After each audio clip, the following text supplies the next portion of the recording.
Hello everyone, this is Isha Agarwal, your friend, mentor, and guide for the subject audit, and I'm here to make the subject easy for you with fun things and in less time. आज होने वाला है हमारा audit of different kind of undertaking का second class. Last class हमने cover किया था audit of educational sector and health care sector, यानी स्कूल्स, कॉलेज एंड हॉस्पिटल के ऑडिट पे अगर आपको भेजा जाए तो आपको क्या क्या चीज़ें ध्यान में रखनी चाहिए। आज हम कवर करेंगे ऑडिट ऑफ हॉस्पिटैलिटी सेक्टर, मतलब एक ऐसा सेक्टर जो सर्विस प्रोवाइडिंग होता है एंड एक ऐसा सेक्टर जो आप अपनी रोज़मर्रा की ज़िंदगी में यूज़ करते हो फॉर रिलैक्सेशन, फॉर लेजर। ठीक है, but as you know, before starting the content of any new class हम क्या करते हैं, पिछले क्लास को रिवाइज। तो फटाफट एक बार 15-20 मिनट में पिछले क्लास जो भी पढ़ा एक बार रिवाइज कर लेते हैं। तो सबसे पहले हमने पढ़ा था about audit of educational institution. Audit of educational institution में पहले हमने मेमोरीज देखी थी कि हमारे क्या क्या मेमोरीज है अटैच टू स्कूल्स, एंड उसी मेमोरीज को हमने रिसीट्स एंड पेमेंट्स में डिवाइड किया था। तो सबसे पहला रिसीट जो हमने देखा था एजुकेशनल इंस्टीट्यूशन में वो क्या था, एडमिशन फीस। एडमिशन फीस किस 3 सेक्टर्स में डिवाइड होती है। एक तो पहला जो एनरोलमेंट फी होता है, उसके बाद फिर ट्यूशन फीस, मतलब जो हर क्वार्टर लगता है आपको पढ़ाने का, एंड तीसरा रिक्रिएशनल फीस। उसके अलावा donation is also a very big receipt for educational institute. उसके अलावा हॉस्टल फीस एंड कैंटीन का जो इनकम है that also plays a major role. Expenses में क्या था, अरे तुम्हें पढ़ाएगा कौन, टीचर। टीचर कहाँ पढ़ाएगी, स्कूल में पढ़ाएगी। स्कूल का infrastructure is also a very big expenditure, मतलब बिल्डिंग खड़ी करना, क्लासरूम प्रॉपरली बनाना, उसका डेस्क, उसका chair, black board, white board, motherboard, सारा जो भी है वो सब एक स्कूल का बहुत बड़ा खर्चा है। उसके अलावा कैंटीन चला रहे हो तो कैंटीन का इनकम तो जोड़ लिया, पर कैंटीन का एक्सपेंस भी जोड़ना पड़ेगा। एंड हॉस्टल का इनकम जोड़ा तो हॉस्टल में आप सामने वाले के बच्चों को राजा बाबू जैसे रखते हो तो उसके लिए पैसे भी खर्चने पड़ेंगे। तो ये 4 थे major expenses for an educational institution. इसके बाद हमने बात की थी प्राइजेस, फेयर्स, कॉम्पिटिशन जो स्कूल बारी बारी ऑर्गेनाइज करता है उसका भी खर्चा स्कूल को निकालना पड़ता है। तो सबसे पहले हमने बात की थी एडमिशन फीस, यानी जो बच्चे का फीस आया है वो जब स्कूल ने रिकॉर्ड कर रखा है अपने इनकम में, तो आप वो कैसे चेक करोगे। तो कैसे चेक करोगे, फीस जब भी मिलती थी हमारे स्कूल में वो एक फीस स्लिप के फॉर्म में होती थी। तो फीस स्लिप में 3 कॉपीज रहते थे, एक बैंक की कॉपी, एक स्कूल की कॉपी एंड एक आपकी स्टूडेंट की कॉपी। तो आपको देखना पड़ेगा कि जितने भी इनकम्स रिकॉर्डेड है उसके साथ साथ उसका एविडेंशियल प्रूफ है, यानी वो काउंटर फॉइल ऑफ रिसीट है। फिर अगर बच्चे ने फी टाइम पे दिया तो बढ़िया, नहीं दिया तो और भी बढ़िया, क्योंकि स्कूल को मौका मिल जाता है लेट फाइन चार्ज करने का। तो आपको देखना चाहिए जहां जहां स्कूल ने लेट फाइन चार्ज कर रखा है बच्चे ने आफ्टर ड्यू डेट ही पैसा दिया है, उससे पहले नहीं दिया है। फिर कुछ बच्चे होते हैं जो एक्स्ट्रा होशियार, extra able and extra scholar types होते हैं, उनको स्कूल क्या देता है, स्कॉलरशिप। तो स्कॉलरशिप में क्या करता है स्कूल, सामने वाले बच्चों के खर्चे उठाता है। तो वो आपको देखना चाहिए that is properly adjusted in the books of accounts. उसके अलावा डोनेशन हमेशा अंडर द टेबल होता है, बट हमें इंश्योर करना है वो अंडर द टेबल आके एटलीस्ट इन द स्कूल आ रहा है, इन द हाउस नहीं जा रहा। तो आपको देखना चाहिए वो प्रॉपरली अकाउंटेड फॉर है। एंड अगर आपको गवर्नमेंट से डोनेशन मिल रहा है तब तब क्या करोगे, तब आप चेक करोगे रूल्स, ऑर्डर एंड सैंक्शन है एंड वो प्रॉपरली ऑथराइज है। उसके अलावा हॉस्टल में क्या है कि हॉस्टल में आपको इंश्योर करना है एडमिशन अलग एंड हॉस्टल का इनकम अलग। मतलब जो बच्चा एडमिशन के लिए भर रहा है वो तो सब बच्चे भर रहे हैं, वो जो लॉजिंग फूडिंग के लिए भर रहा है वो अलग अपना हॉस्टल इनकम में आता है। बट हॉस्टल में एक और चीज आती है, क्या, कॉशन डिपॉजिट। अब ये कॉशन डिपॉजिट क्यों लिया जाता है, स्कूल बोलता है तुम्हारा बच्चा पूरा साल हमारे पास रहेगा, कुछ तोड़ेगा फोड़ेगा तो हम उसे कहाँ से रिकवर करेंगे, तो हम उसे कॉशन से रिकवर करेंगे। बट कुछ मासूम बच्चे होते हैं जो पूरा अपना स्कूल टाइम निकाल लेते बिना कुछ तोड़े फोड़े, तो जब वो जाते हैं तो वो बोलते हैं कि मुझे भी हॉस्टल के साथ बाय बाय कर दो एंड मेरे कॉशन डिपॉजिट को भी। तो आपको इंश्योर करना चाहिए जो भी कॉशन डिपॉजिट रिफंडेड है that is properly accounted. And एक और बात आपको ध्यान रखनी चाहिए, जब भी कोई बच्चा जा रहा है तो सिर्फ उसका दिल रह गया हॉस्टल में और कुछ नहीं, मतलब ऐसा कोई ड्यू नहीं होना चाहिए जो रिकवरेबल रहना चाहिए उस बच्चे से while living the hostel. Canteen में आपको क्या इंश्योर करना है कि जो भी इनकम रिकॉर्ड हुआ है या जो भी बिल्स रिकॉर्ड हुए that is on the basis of kitchen order ticket. ठीक है, फिर आता है अपना एक्सपेंसेस। फिर आता है अपना एक्सपेंसेस। तो सबसे पहला तो बड़ा इंफ्रास्ट्रक्चर का एक्सपेंस। तो इंफ्रास्ट्रक्चर में आपको क्या देखना है कि ऐसा तो नहीं हो रहा है ना कहीं स्कूल के पास दो बिल्डिंग है जिसमें वो सोचते हैं एक बिल्डिंग स्कूल में और एक मेरी घर की बिल्डिंग है, वो सब नहीं चलेगा। जितना एसेट है सबका पीवी करवा लो या कर लो। फिर चेक कर लो सब कुछ डेप्रिसिएशन एंड अमोर्टाइजेशन सब पे लग रहा है, सारा expenditure should be approved and properly authorise. जितना इन्वेंट्री है मतलब फिजिक्स लैब, ये लैब, वो लैब, कुछ चेयर्स का या कोई स्टेशनरी रख रखी है, कोई बुक्स रख रखा है, कोई क्लोथिंग रख रखा है, जो भी है उसका प्रॉपर सिस्टम ऑर्डर है। फिर आता है टीचर का सैलरी या टीचर्स का जो अपने रेम्यूनरेशन देते हैं वो कहाँ से चेक करेंगे, थ्रू बायोमेट्रिक्स। बायोमेट्रिक्स में जिस टीचर्स का अटेंडेंस है उसी टीचर्स को पैसे मिलने चाहिए। फिर पीएफ, ईएसआई, टीडीएस जो काट पीट के टीचर को देना है वो दे दो, एंड जो जो टीचर से काटा है वो गवर्नमेंट अथॉरिटी को डिपॉजिट कर दो। इसके अलावा आपको इंश्योर करना चाहिए अगर आपका गवर्नमेंट कॉलेज या गवर्नमेंट स्कूल है तो वो टीचर्स के पैसे भरेगा, तो आपको इंश्योर करना चाहिए दैट क्लेम और reimbursement is properly accounted in the books of accounts.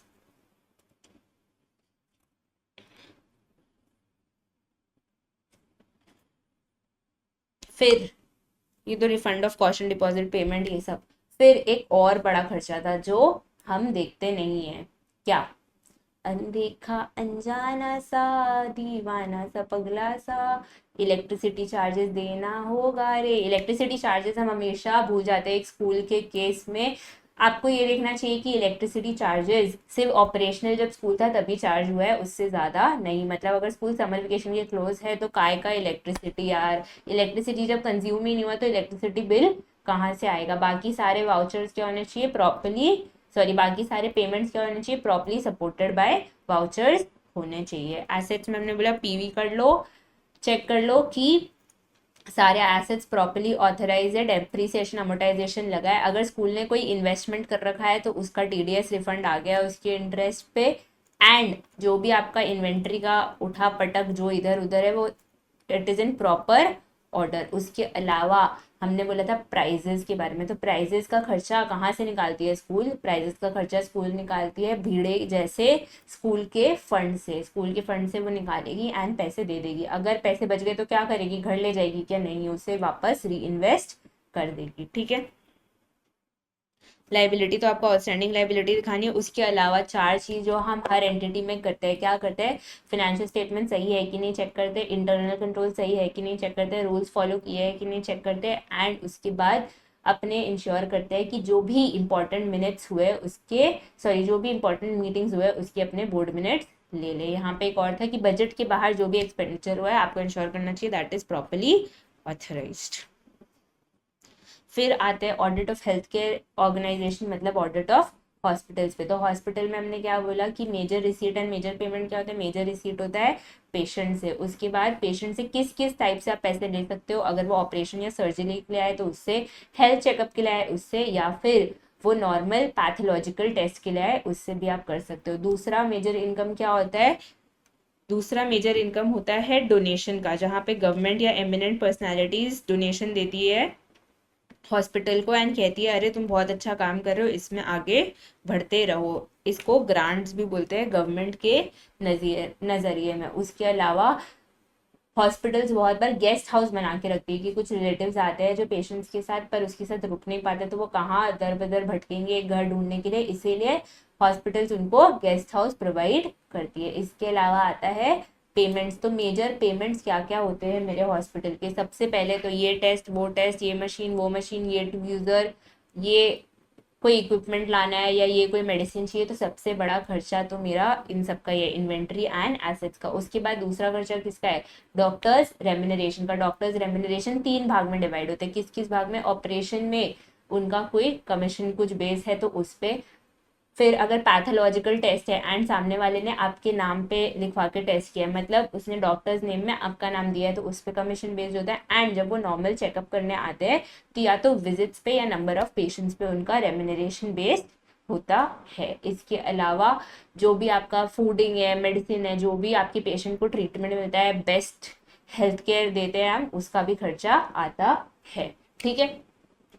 अब हम इन सबको वाउच कैसे करेंगे, हम इन सबको चेक कैसे करेंगे? सबसे पहला आता है इनकम फ्रॉम पेशेंट्स। तो जब भी आप पेशेंट्स को अलविदा कहते हो अपने हॉस्पिटल से, या कहते हो bye bye now you are discharge, तो आप उसे एक बिल देते हो। उस बिल की कॉपी किन लोगों के पास जाती है? एक कॉपी जाती है डॉक्टर के पास, एक कॉपी रहती है हॉस्पिटल के ऑफिस में, एक कॉपी जाता है पेशेंट को। तो आपको इंश्योर करना चाहिए जो भी इनकम रिकॉर्ड हुआ है हॉस्पिटल के पीएल में, दैट इज प्रॉपरली ऑथराइज या properly supported by these evidences of bills. या अगर कोई पैथोलॉजिकल टेस्ट है तो आपको पता होगा कि जब भी आप टेस्ट करवाने जाते हो तो आपको एक पर्ची वो काट के देती है, एक पर्ची खुद रख लेती है। तो आपको इंश्योर करना होगा पैथोलॉजिकल टेस्ट में ये एक पर्ची के बेसिस पे इनकम रिकॉर्ड हुए है। ऐसा नहीं होना चाहिए कि कोई फेक इनकम हॉस्पिटल रिकॉर्ड कर बैठा है। बट अगर हॉस्पिटल चाहे और फेक इनकम का बिल बना ले एंड सब कर ले, तो आप उसे कैसे पहचानोगे? आप उसे पहचानोगे through ward register. Ward register में दिया रहता है कौन सा पेशेंट कब आया, कौन सा पेशेंट कब गया, कितने दिन के लिए था। तो आप उससे वेरीफाई कर सकते हो कि उतने दिन के लिए ही चार्जेस लिए गए हैं। बिल में पूरा ब्रेकअप रहता है, वो कौन से वार्ड में था, कहाँ पे था, क्या उसे डिजीज हुई थी, क्या उसका ऑपरेशन हुआ था, एवरीथिंग। तो यू नीड टू इंश्योर कि ये सब जो भी हुआ है ऑपरेशन एंड ये सब, that has actually happened and is not faked up. वो आप चेक कर सकते हो। जब वो पेशेंट ओटी में भी जाएगा तो इन होगा उसको ओटी में, एंड जब वो बाहर आएगा तो उसका आउट होगा। तो आप उससे इंश्योर कर सकते हो। ठीक है। इसके अलावा डोनेशंस में अपने को क्या देखना है? डोनेशंस में अपने को देखना है जिस काम के लिए डोनेशन मिला है उसी के लिए यूज हो रहा है। ऐसा नहीं कि हम उससे पार्टी कर रहे हैं। मतलब अगर कोई गवर्नमेंट ने आपको डोनेशन दिया है कि चलो यार तुम बहुत अच्छा काम कर रहे हो, या फिर चलो तुम ये टेक्नोलॉजी इंडिया में ला रहे हो, या ये हेल्प कर रहे हो पेशेंट्स की, इसीलिए हम तुम्हें ये डोनेशन दे रहे हैं, तो वो उस काम के लिए यूज होना चाहिए, किसी और काम के लिए नहीं। And that should be properly supported bye sanctions and orders. उसके बाद गेस्ट हाउस में, तो आपको गेस्ट हाउस में चेक करना चाहिए जो बिल कस्टमर को हमने दिया है या कस्टमर की फैमिली को दिया है, सिर्फ वही सारे बिल्स रिकॉर्डेड है। उसके लिए आप क्या कर सकते हो? Check in checkout register check कर सकते हो एंड कस्टमर का साइन उस बिल पे चेक कर सकते हो। उसके अलावा अगर एक्सपेंसेस पे आते हैं, एक्सपेंसेस पे मतलब डॉक्टर्स रेम्यूनरेशन पे, तो डॉक्टर्स रेम्यूनरेशन आप कैसे वेरीफाई करोगे? अगर पैथोलॉजिकल टेस्ट पे डॉक्टर का नाम है तभी उसे कमीशन मिला है। अगर उसकी remuneration on checkup is based on the number of visits he does, तो आपको देखना चाहिए कितने विजिट किए उसने, and number of patients he consult, तो आपको देखना चाहिए कितने पेशेंट्स उसने देखे। अब मैं कैसे देखूंगा कि कितना विजिट एंड कितना पेशेंट्स? तो विजिट आप बायोमेट्रिक से देखोगे एंड नंबर ऑफ पेशेंट्स आप देखोगे अपॉइंटमेंट स्लिप से। जो भी पहले पेशेंट आता है वो उसे एक अपॉइंटमेंट लिखवाना पड़ता है, तो उस अपॉइंटमेंट स्लिप से आप चेक कर सकते हो। अगर उसे ऑपरेशन या सर्जरी का कुछ कमीशन मिला है तो देख लेना कि उस डॉक्टर ने ही वो सर्जरी परफॉर्म की है। अब जो इतना सारा बखेड़ा हमने खड़ा किया था फूडिंग का, मेडिसिन का, सब कुछ का, कि हमें पेशेंट को बेस्ट ट्रीटमेंट देनी है, तो उसमें हम क्या करेंगे? उसमें हम देखेंगे कि प्रॉपर फिजिकल वेरिफिकेशन हो रहा है ना, सब कुछ ऑथराइज तो है ना। मतलब ऐसा नहीं कि कल बोला कि यार एक्सरे मशीन खराब हो गया एंड आज उठा के ले आए। All of this should be properly authorised. ऐसा अपने मन का नहीं करने का, क्योंकि ये सब चीज़ें छोटी ज़रूर होती है पर महंगी बहुत होती है। बाकी जितने भी वाउचर्स है दैट शुड बी, सॉरी, बाकी जितने भी पेमेंट्स है that should be supported by evidential proof, that is vouchers.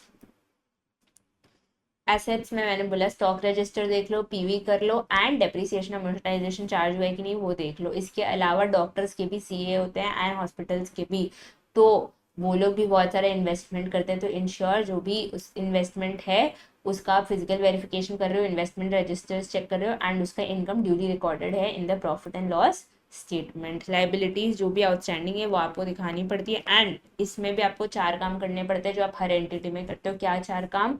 सबसे पहला तो ये कि एफएसआई है या नहीं है, दूसरा रूल्स फॉलो किए है या नहीं किए, इंटरनल कंट्रोल सही है या नहीं, एंड चौथा कि बोर्ड मीटिंग के जितने भी इंपॉर्टेंट मिनट्स है वो लिए हैं या नहीं लिए है। So that was all that we studied yesterday. 1 minute लो, जितना मैंने बोला एक बार फटाफट देख के आओ।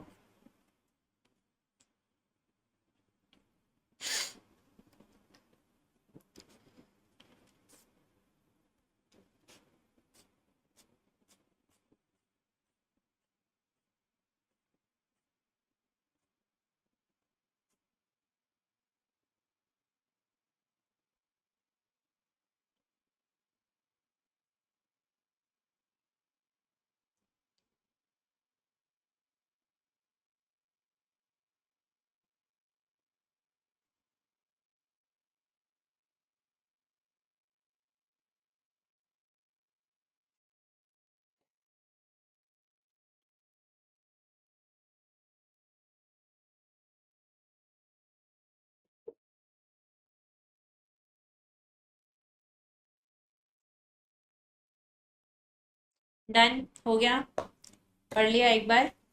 चलो, आज मैंने क्लास की स्टार्टिंग में बोला था आज हम कवर करने वाले audit of hospitality sector. And ये हॉस्पिटैलिटी सेक्टर होता क्या है?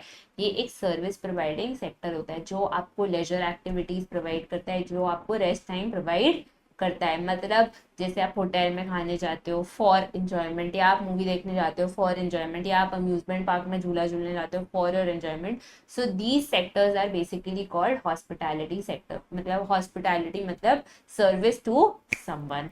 ठीक है, तो इसको अपने कैसे याद रखेंगे कि हॉस्पिटैलिटी सेक्टर में क्या क्या आता है? किसी वेकेशन पे जाए, किसी होटल में खाए, किसी गेस्ट हाउस पे जाए, कोई मूवी देख के आए। ये गाना बहुत फेमस है, आई होप आपको इस गाने से याद आ जाए, और मेरी बेसुरी आवाज़ को तो आप इग्नोर कर ही सकते हैं। एंड बाकी अगर आपको आगे गाना आता है तो आप गा सकते हैं आराम से, but I am not comfortable singing ahead. तो यहाँ तक कि जितना अपने को याद करना है वो उसका काम हो जाना चाहिए। तो ठीक है, वेकेशन मतलब ट्रैवलिंग, ट्रैवल एजेंसी। होटल मतलब जो अपने स्टेकेशन या वेकेशन पे जहाँ स्टे करते हैं वहाँ पे। गेस्ट हाउस मतलब गेस्ट हाउस मतलब जो स्टेकेशन पे स्टे करते हैं। होटल मतलब रेस्टोरेंट सर्विस। एंड मूवीज मतलब सिनेमा हॉल में जब आप मूवी देखने जाते हो। अब इन चार पांच जो भी सेक्टर्स है या चार एंटिटीज डिफरेंट टाइप्स ऑफ है, उसके अलावा एक अम्यूजमेंट पार्क भी है। तो ये जो पांच टाइप्स ऑफ एंटिटीज है, इसमें तीन ऐसी चीजें हैं जो प्योरली कॉमन है। मतलब आप किसी भी हॉस्पिटैलिटी सेक्टर के एंटिटी पे जाओगे तो आपको ये तीन काम करना पड़ेगा। क्या तीन काम? सबसे पहले तो इंटरनल कंट्रोल सही है या नहीं ये चेक करना पड़ेगा।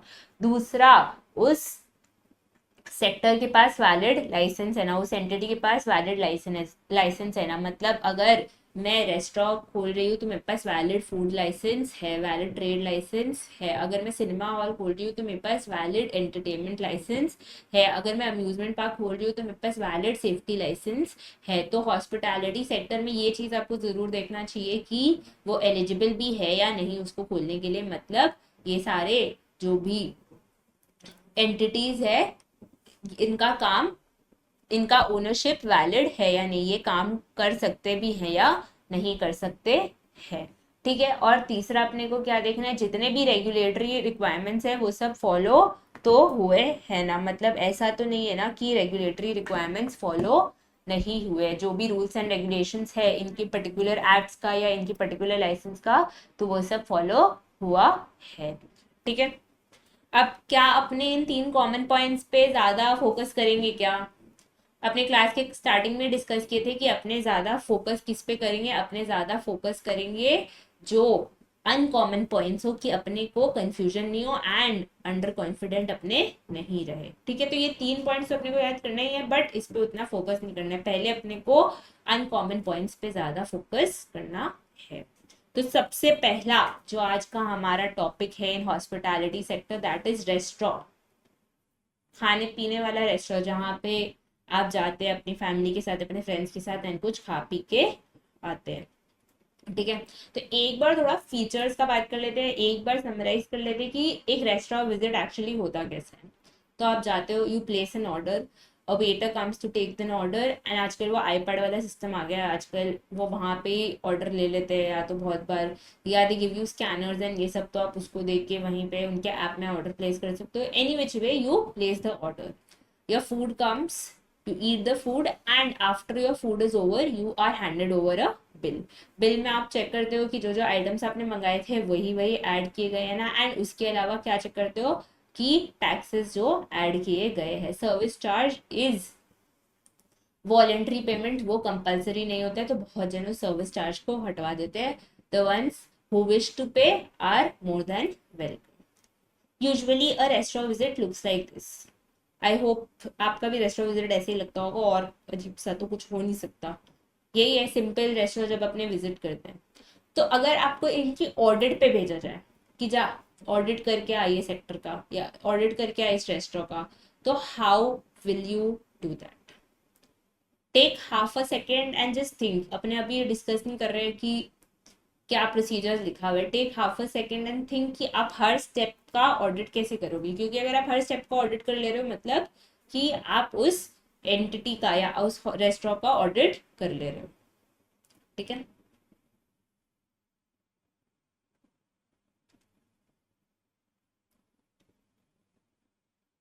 सोचा। सबसे पहला पॉइंट हमने क्या बोला था, एक इंसान आता है आपका ऑर्डर लेने, दैट इज द वेटर।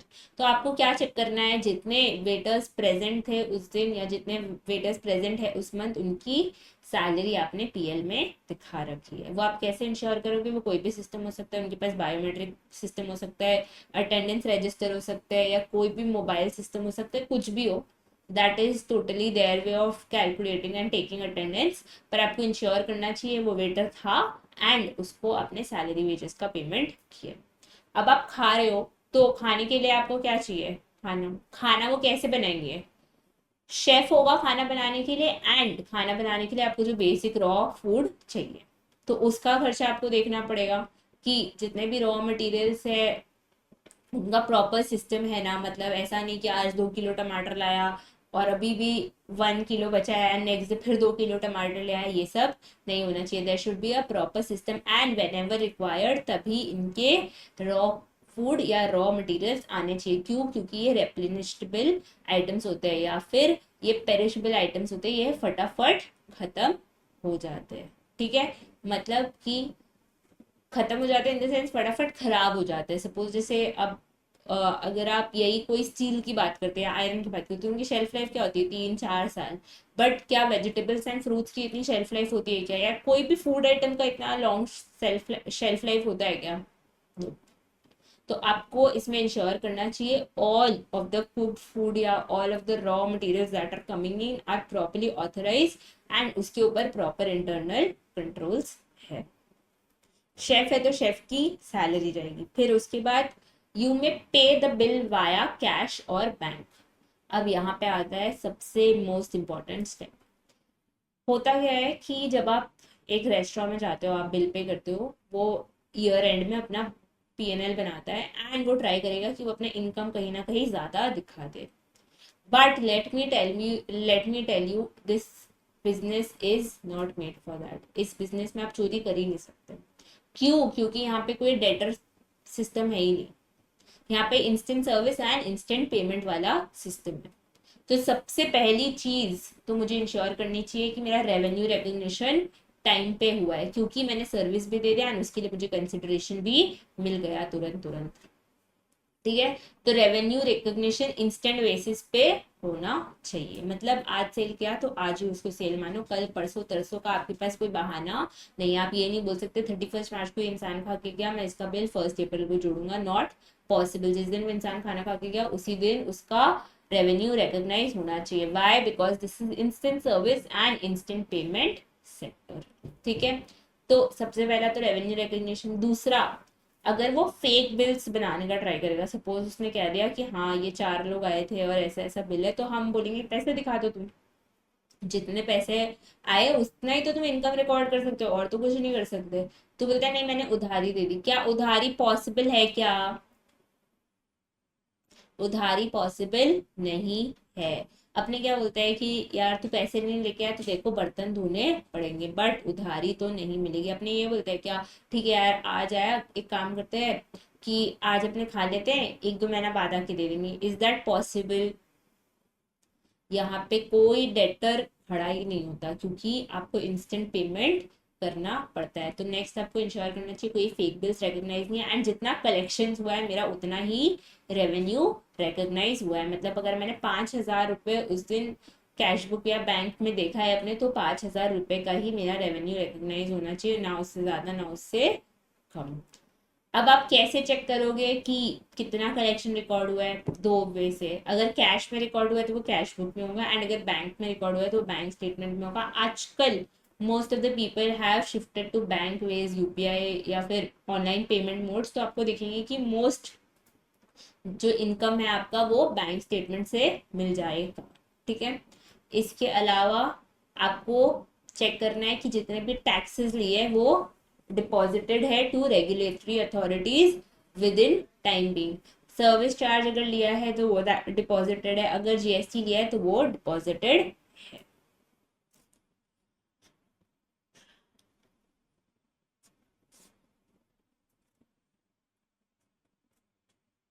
क्या क्या था, सबसे पहले हमने बोला था revenue recognition.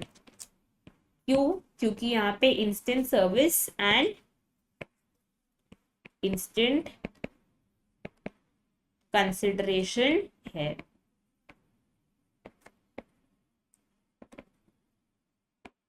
Revenue has been realise in cash और bank statement. Check whether arrears return of if any has been duly approved. ये सब ना पहले चलता था कि आप पहले शायद उधार दे पाते थे, अब की दुनिया में तो नहीं चलता। कोई भी रेस्टोरेंट आपको उधार नहीं देता, कोई भी आपको खा के नहीं बोलता चल यार 3 दिन या 4 दिन बाद पैसे दे देना।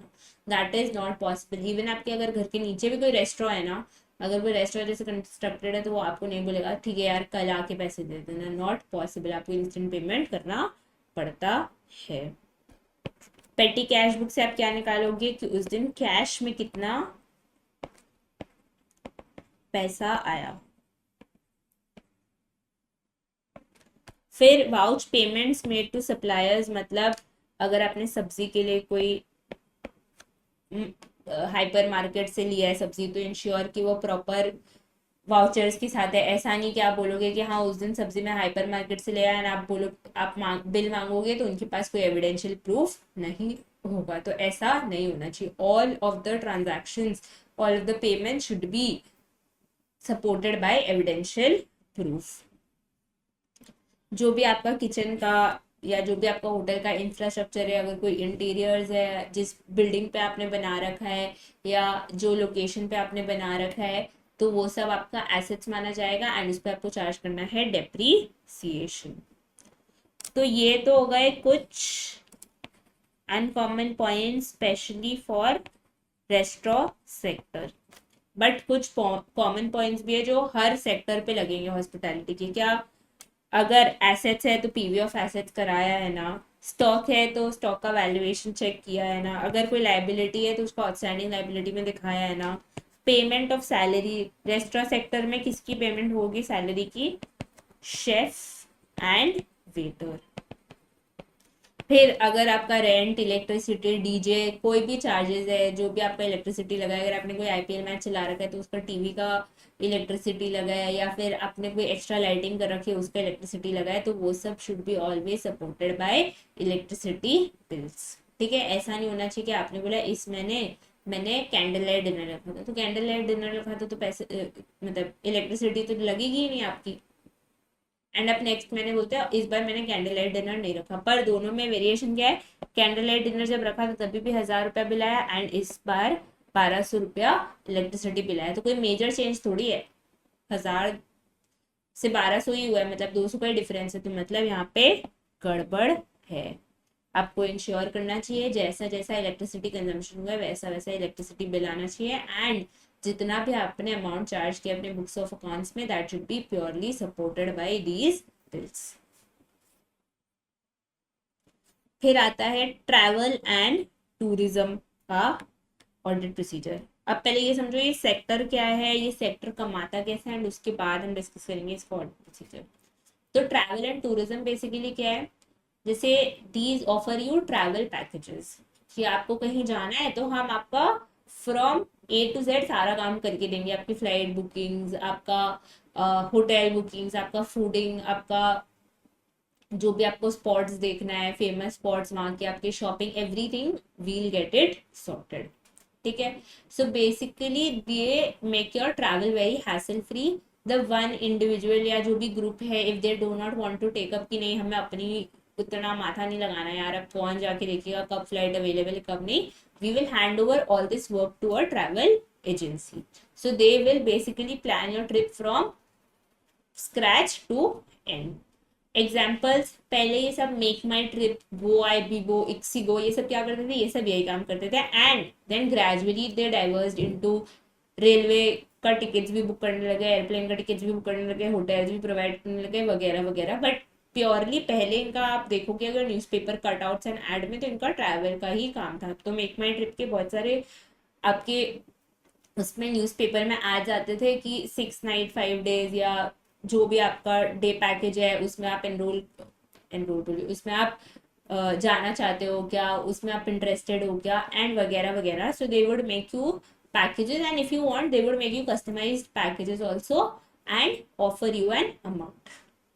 अब आप बोलोगे कि चलो ठीक है, ऑफर कर दिया या हमने चलो दे भी दिया, हमने मेक माई ट्रिप के साथ एक थाईलैंड का ट्रिप बुक कर दिया। उसने बोला कि हाँ ठीक है, ये है, हम थाईलैंड में ऐसा ऐसा आपको घुमाएंगे, होटल ये सब सबकी जिम्मेदारी मेरी, आपको सिर्फ आना है। ठीक है, आना है। तो पहले सबसे पहले उन्होंने क्या किया, एक आइटनरी भेजा आपको कि हम ऐसा ऐसा दिन प्लान कर रहे हैं, आपको पसंद आए तो ठीक है, नहीं तो we will change it for you and accordingly we will change the prices also. तो उनका जो भी बेसिक आइटनरी था उन्होंने आपको भेजा, you like it and you selected that package कि चलो ठीक है, ये पैकेज आई ऑप्टेड फॉर। अब क्या ये पैकेज का होटल का अलग, ट्रैवल का अलग, इसका अलग अलग पेमेंट करते हो क्या आप? नहीं, यू पे एन अक्यूमुलेटेड अमाउंट ऑफ जो भी ट्रैवल पैकेज डिटेल्स है उनका, उसको मेक माई ट्रिप को। ठीक है, अब मेक माई ट्रिप क्या करेगा कि आपको बोलेगा चलो ठीक है, आपको इस दिन जाना है, इस दिन जाना है, हम आपको बता देंगे, आप हमें अपने सारे डॉक्यूमेंट्स सबमिट कर दीजिए एंड फिर हम आपका बिल वेरीफाई करके आपको अकॉर्डिंगली बता देंगे कि अपने कब स्टार्ट कर रहे हैं, अपने कब ट्रिप पे जा रहे हैं। आपने बोला ठीक है, कोई दिक्कत नहीं है। क्या मेक माई ट्रिप के खुद के एयरलाइन सर्विस होता है या होटल सर्विस होता है या फूडिंग सर्विस होता है या टूरिज्म सर्विस होता है? मतलब क्या मेक माई ट्रिप का एक खुद का एयरलाइन है, मतलब एक फ्लाइट पे लिखा रहता है मेक माई ट्रिप, या कोई उसका खुद का होटल है, उसने जगह जगह अपना होटल कंस्ट्रक्ट कर रखा है, या उसने जगह जगह अपना रेस्टोरेंट कंस्ट्रक्ट कर रखा है, या उसने जगह जगह अपना ही टूरिज्म स्पॉट बना रखा है? नहीं। So these travel agencies basically work on networking. They have a very strong base of network and they contact जो भी आपकी एयरलाइन सर्विस है या आपका होटल सर्विस है या आपका रेस्टोरेंट सर्विस है या tourism service, and they make and plan with them. ठीक है, तो बेसिकली मेक माई ट्रिप कमाएगा कैसे? तो आपसे वो बोलेगा कि यार पैकेज का नाम है 2,36,000, बोल दिया तो आपने बोला चलो ठीक है, दे दिया। अब आप भी क्यों मानोगे एंड मेक माई ट्रिप भी कैसे कमाएगा ये समझो। तो आपने बोला चलो ठीक है, 236 है, मैं दे देता हूँ। उसने बोला कि फ्लाइट का 50,000 लगेगा आने जाने का। ठीक है, अब आपने देखा जाके फ्लाइट चेक की उस दिन की कितनी है, आने की कितनी रेट है, ये सब चेक की, तो आपने देखा 55,000 इज द फ्लाइट रेट। तो आपने सोचा चलो ठीक है यार, 5,000 बच ही रहा है, थोड़ी महंगा लग रहा है, मैं दे देता हूँ, मतलब ये इंसान जेन्युइन। मेक माई ट्रिप क्या करेगा, जाके इंडिगो को बोलेगा देखिए मेरा तो ये हर रोज का काम है, मैं आपको हर महीने 100-150 कस्टमर दे दूंगा, तो उसके लिए आप मुझे थोड़ा कंसेशन दे दीजिए, तो बेटर होगा कि मैं भी अपना काम रन कर पाऊँ, even I will be able to give you customers. तो इंडिगो बोलेगा हाँ ठीक है, 100 लोग हैं तो एक काम करता हूँ, मेरे फ्लाइट का रेट है 60,000, मैं तुम्हें 5,000 कम करके लगा देता हूँ, क्योंकि we are dealing with such a huge volume, I will offer you this discount. फिर मेक माई ट्रिप बोलता है कि अब ये तो यूज ऐसा तो नहीं है यूज ग्रुप में आज लेके आ रहा हूँ, मैं तो हर महीने ये यूज ग्रुप लेके आऊंगा, मतलब I am providing business for every month, so आपको मुझे या तो कुछ कमीशन देना चाहिए या तो कुछ एक्स्ट्रा इंसेंटिव देना चाहिए, तभी तो मैं मोटिवेट हूँ, वरना तो कोई और भी कल को 200 लोगों के साथ आ जाएगा तो उसको आप ये 5,000 का तो डिस्काउंट दोगी, पर उसका 200 लोग तो कंसिस्टेंट नहीं है। मेरा तो आई एम अश्योरिंग कि हर महीने मैं आपके साथ ही सारे सर्विसेज करूंगा, एंड मेरी ट्रैवल एजेंसी है तो मैं हर मंथ घुमाने लेके जाता हूँ, and everything would be from Indigo only. तो इंडिगो ने सोचा, अब इंडिगो ने सोचा चलो यार 10,000 के बदले I am getting so many customers also, तो 5,000 में तो चलो ठीक है, मैं तो हर जन को ही ऑफर करता हूँ बिग ग्रुप में, इसको एक्स्ट्रा 5,000 ही तो ऑफर करना है, but he is getting me customers for every month and not just 1 to 100 customers, so I will be able to recover that. तो उन्होंने बोला चलो ठीक है, हम आपको ये टिकट 50,000 करके, हम ये टिकट आपको 45,000 करके दे देते हैं। तो what did make my trip do, Indigo के साथ उन्होंने डील की and bought the ticket for 45,000 and sold you the ticket for 5,000। ये जो बीच का 5,000 बचा ना, यही है इंडिगो का margin, this is the margin, sorry यही है मेक माई ट्रिप का margin, this is the margin on which make my trip is running. यहाँ से ही वो कैलकुलेटिव पैसे निकालता है या अपना प्रॉफिट निकालता है या अपने खर्चों को निकालता है। ठीक है, similarly for hotels, make my trip went on and went with may be JW. उन्होंने बोला जेडब्ल्यू को कि आपका तो होटल्स पूरे इंडिया में काम करते हैं, हम एक साइन अप डील कर देते हैं, every month wherever I go I will make all my customers stay in JW only, so you offer me a concession जिससे मैं भी हैप्पी रहूँ, मैं भी इंसेंटिवाइज रहूँ एंड मैं भी आपको कस्टमर्स लाके और देते रहूँ एंड मैं जेडब्ल्यू ही प्रेफर करूँ। तो जेडब्ल्यू बोले ठीक है कोई दिक्कत नहीं है। तो जेडब्ल्यू का normal rate is 1,20,000. So JW said, क्योंकि we are dealing with such a huge volume and you are promising that you will bring us customers every month, I'll offer you this room at 90,000. अब make माई trip ने फिर से क्या किया, 90,000 में hotel या room खरीदा एंड 1 लाख में बेचा। तो यहाँ पे उसे 10,000 का मुनाफा हो गया। मिसलेनियस एक्सपेंसेस में usually these travel agencies don't make money, क्योंकि जहाँ पे जो टूरिज्म है वहाँ पे आपको शायद ग्रुप डिस्काउंट मिल जाए, बट वहाँ पे आप ये तो नहीं बोल सकते ना मैं हर महीने इन ग्रुप को यहाँ ले आऊँगा या हर महीने इतना बड़ा ग्रुप ले आऊँगा, because these agencies have different trips in different months. तो यहाँ पे they don't save and fooding में भी अगर होटल के साथ है तो दे सेव, वरना रेस्टोरेंट में भी ओनली ग्रुप डिस्काउंट उनको मिलता है। तो ऐसे मिला मिला के 20,000 मेक माई ट्रिप ने सेव कर लिए। ये सब मिला जुला के 20,000 मेक माई ट्रिप ने सेव कर लिए। So this is how any travel agency runs. This is how any travel agency runs, मतलब कम पैसे में प्रोक्योर करके अपने कस्टमर को बेचना। ठीक है। So they will have a network of firms, या जो भी अपनी नेटवर्क्स है उससे वो कम पैसे में वो होटल बुकिंग कराएंगे, ट्रैवल बुकिंग कराएंगे, फूडिंग करवाएंगे, ये सब, एंड आपको भी एक रीजनेबल रेट पे बेच देंगे जिससे आप भी हैप्पी रहे एंड वो भी हैप्पी रहे। ठीक है। अब मैंने ये तो समझा दिया ये मेक माई ट्रिप काम कैसे करता है, या अगर आप मेक माई ट्रिप के साथ कभी ट्रैवल बुकिंग करते हो तो वो काम कैसे करता है। अब अगर आपको इसकी ऑडिट पे भेजा जाए तो हाउ विल यू इंश्योर कि सारे इनकम जो भी मेक माई ट्रिप ने या जो भी अपने ट्रैवल एजेंसी ने रिकॉर्ड किए वो सही है एंड जितना भी रिकॉर्ड किया है वो सब जेन्युइन है।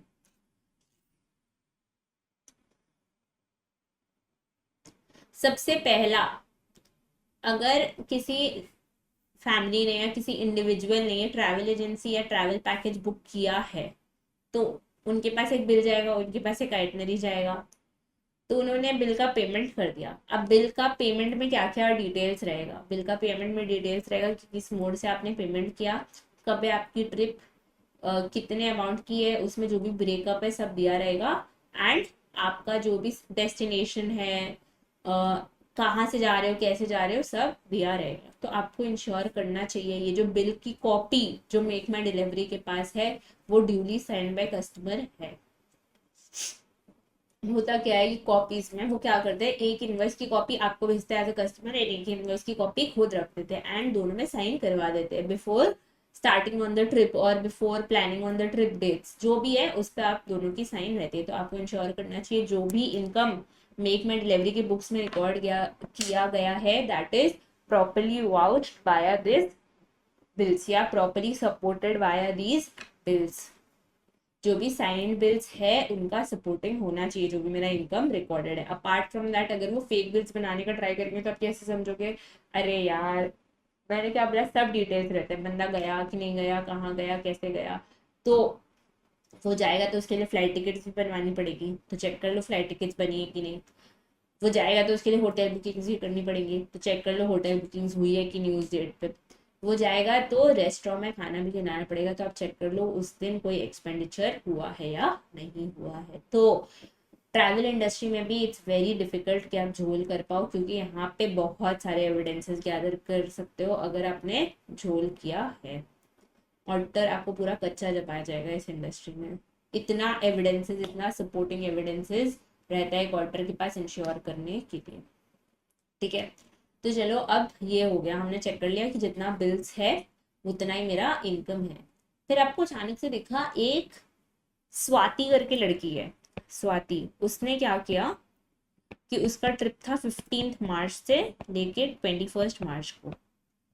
मे बी उसके घर पे कुछ हो गया होगा या कुछ भी हुआ, उसने अपना ट्रिप 14 मार्च को कैंसिल कर दिया। वो कहती है सॉरी हम ट्रिप पे नहीं जा पाएंगे। ट्रैवल एजेंसी क्या करती है, अब कोई नहीं जाना चाह रहा है तो उसका क्या ही करेगी, तो उसका कैंसिलेशन चार्जेस डिडक्ट करके उससे पेमेंट वापस कर दिया। पर यही चीज उन्होंने अपने सेल्स में नहीं की। पैसे तो स्वाति को वापस कर दिए बट उसका सेल्स रिवर्स नहीं किया। तो आपको इंश्योर करना चाहिए जितनी भी कैंसिलेशन हुई, जितना भी कैंसिलेशन चार्जेस दिख रहा है हमें बुक्स में, उसके कॉन्करेंट सारे सेल्स रिवर्स हो जाने चाहिए। जो भी लास्ट मिनट कैंसिलेशन हुए वो सब प्रॉपरली रिकॉर्डेड होने चाहिए। ठीक है, फिर आपको इंश्योर क्या करना है, ये मेक माई डिलीवरी कैसे कमा रही थी, मार्जिन से। तो मार्जिन दो बेस पे हो सकता है, या तो मैं देख लूँ कि 45 to 50 के बीच का difference is make my delivery का प्रॉफिट, या तो मेक माई डिलीवरी बोलेगी कि जो भी बिल आएगा, क्योंकि मैं इन बंदों को तुम्हारे रेस्टोरेंट में लेके आया या बंदों को तुम्हारे होटल पे लेके आया तो तुम मुझे कमीशन दे देना। तो दो वे से मेक माई डिलीवरी वो प्रॉफिट कमा सकता है, या तो डिफरेंस से या कमीशन बेसिस पे। तो अगर जो भी बेसिस है आपको देखना चाहिए that is properly recorded in your books of accounts. अगर कमीशन है तो परसेंटेज ऑफ इनवॉइस वैल्यू होना चाहिए, एंड अगर मार्जिन है तो आपको डिफरेंस दिखना चाहिए। अब क्या 100 टिकट्स अकेले बेच पाओगे क्या? Will you be able to sell 100 of tickets alone? होगी अच्छी नेटवर्किंग कितना भी हो, पर एक बार में एक ट्रिप में 100 टिकट बेच पाओगे क्या? आपको चाहिए होंगे persons to sell that. And जब कोई पर्सन आपके लिए काम करता है एंड आपका प्रोडक्ट सेल करता है तो उसको कहते हैं हम सेल्स पर्सन। तो इन सेल्स पर्सन को आपने बोला जाओ यार टिकट्स बेच दो, तो उन्होंने ट्राई किया, बेचा, पर बेच नहीं पाए। At the end of the month क्या हुआ, आपको उनको सैलरी तो देनी पड़ी। तो आपने सोचा यार ये तो नुकसान हो गया, मैंने तो सोचा था 100 टिकट बेचूंगा, ये करूंगा वो करूंगा, एंड यहाँ पे तो उल्टे नुकसान हो गया। तो आपने नेक्स्ट मंथ से क्या किया, रूल चेंज कर दिया। आपने बोला बहुत सिंपल है, जितने आप टिकट्स बेचोगे उसके बेसिस पे मैं आपको इंसेंटिव दूंगा। मतलब अगर आपने 5 टिकट बेचे तो मैं 500 रुपए आपको दूंगा। It should not be on the fixed basis. And next month you saw a gradual change की मतलब लास्ट मंथ 0 टिकट्स बिके थे एंड यहाँ पे अचानक से 50 टिकट बिक गए। क्यों? क्योंकि salesman know that there salary is dependent on the number of tickets sold. तो इंश्योर कर लो अगर जो भी सेल्स इंसेंटिव कंपनी ने दिया है that is properly recorded and that should be reasonable. ऐसा नहीं होना चाहिए कि अनरीजनेबल सा कुछ दे दिया। उस भाई ने टिकट बेचा ही नहीं, तुमने बोला यार तुम पूरे दिन धूप में खड़े थे, काम करो, मुझे बहुत दया आ रही है, तुम इंसेंटिव ले जाओ। ये सब नहीं होना चाहिए। तो हमने क्या बोला था, vouch collections based on booking details, counterfoil of receipts etcetera. Determine arrears generally नहीं होते हैं एडवांस बुकिंग्स में या एडवांस पेमेंट्स पे दे वर्क, तो अरियर्स जनरली नहीं होते हैं। रेवेन्यू आउट ऑफ कमीशन जो मैंने आपको बोला था कि या तो इनवॉइस वैल्यू पे कमीशन ले लो या मार्जिन की तरह उसको ट्रीट कर लो। जो इन्होंने बोला vouch payment made on accounts of tour bookings and hotel accommodation. Cancellation कुछ हुआ है तो इंश्योर कि दैट इज प्रॉपरली अकाउंटेड। सिर्फ पैसा वापस देने से नहीं होगा, सेल भी रिवर्स करना पड़ेगा।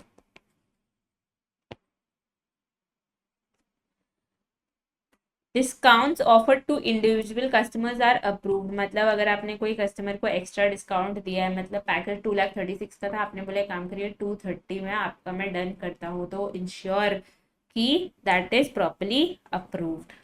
इसका क्या रीजन हो सकता है, इसका ये रीजन हो सकता है कि ऑल्दो 236 था इसका rate, but with him there is a group of 100 people. तो आपने सोचा ठीक है यार 100 लोग आ रहे हैं, मैं थोड़ा और कम कर देता हूँ, एंड आपने 230 कर दिया। तो ये सब वैलिड रीजन होने चाहिए। एंड ये जो एक्स्ट्रा डिस्काउंट है that should be properly authorise, क्योंकि इसमें डर है कि आप एक्स्ट्रा डिस्काउंट दे के, आपका स्टाफ एक्स्ट्रा डिस्काउंट दे दे के हायर अथॉरिटी को बताए नहीं एंड आपका बिजनेस फ्लॉप हो जाए। Lastly, payment of incentives made to staff should be checked carefully, मतलब reasonability and accountability.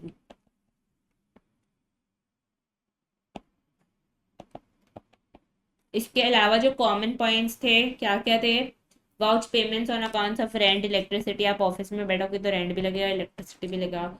Salary based, अगर आपने इंसेंटिवाइज बेसिस पे कर रखा है तो इंसेंटिव हमने पढ़ लिया। बाकी अगर आपने किसी अकाउंटेंट को रख रखा है या कोई अदर पर्सन को रख रखा है to run the business and उसको एक फिक्स सैलरी पे कर रहे हो तो वो चेक कर लो।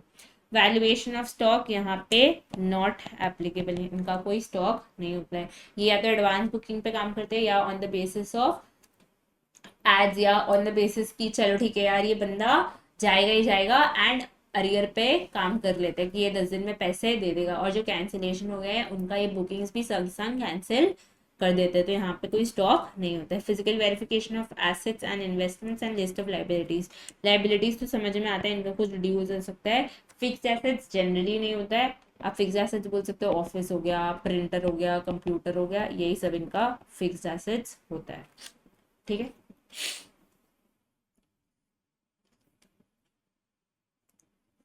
अब आता है hotels. Hotels nowadays have grown really popular. Earlier hotels were used only for vacation purposes कि आप कहीं बाहर जा रहे हो तो आप होटल में रह रहे हो. Nowadays people prefer in city staying also, मतलब कि सपोज अपने पूरे बिजनेस शेड्यूल से 2 दिन निकाल के वहीं पे स्टे करने चलेगा, यार बाहर नहीं जा सकते, बट अपने जो सिटी या अपने जो टाउन है वहाँ पे कई अच्छे होटल में जाके वहाँ पे स्टे कर लिया, तो उसको कहते हैं स्टेकेशन. तो hotel business nowadays is very grow. तो जब आप होटल पे जाते हो तो कैसे उसकी बुकिंग्स होती हैं, कैसे पेमेंट होता है, एक बार याद करो.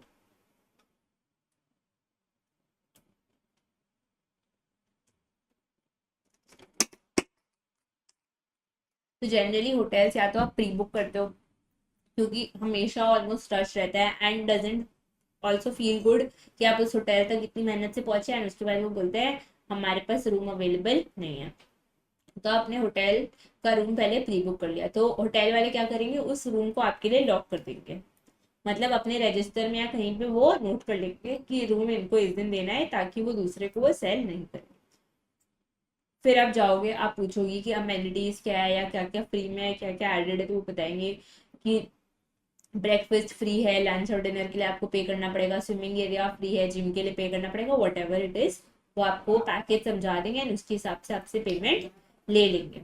After this what will happen, you will stay, आपने 2 दिन रहा, ये सब किया, जो भी अमेनिटीज है यूज की, एंड जब आप बाहर निकल रहे होगे तब आपको वो बिल थमा देंगे. किसका बिल, जो आपका बेस रेट जो है उस होटल का वो बिल, एंड जो भी आपने एडिशनल अमेनिटीज यूज की है based on the package you have got, उसके बेसिस पे आप को बिल जमा देंगे एंड कह देंगे कि इसका payment you will pay via cash और via bank and leave that hotel.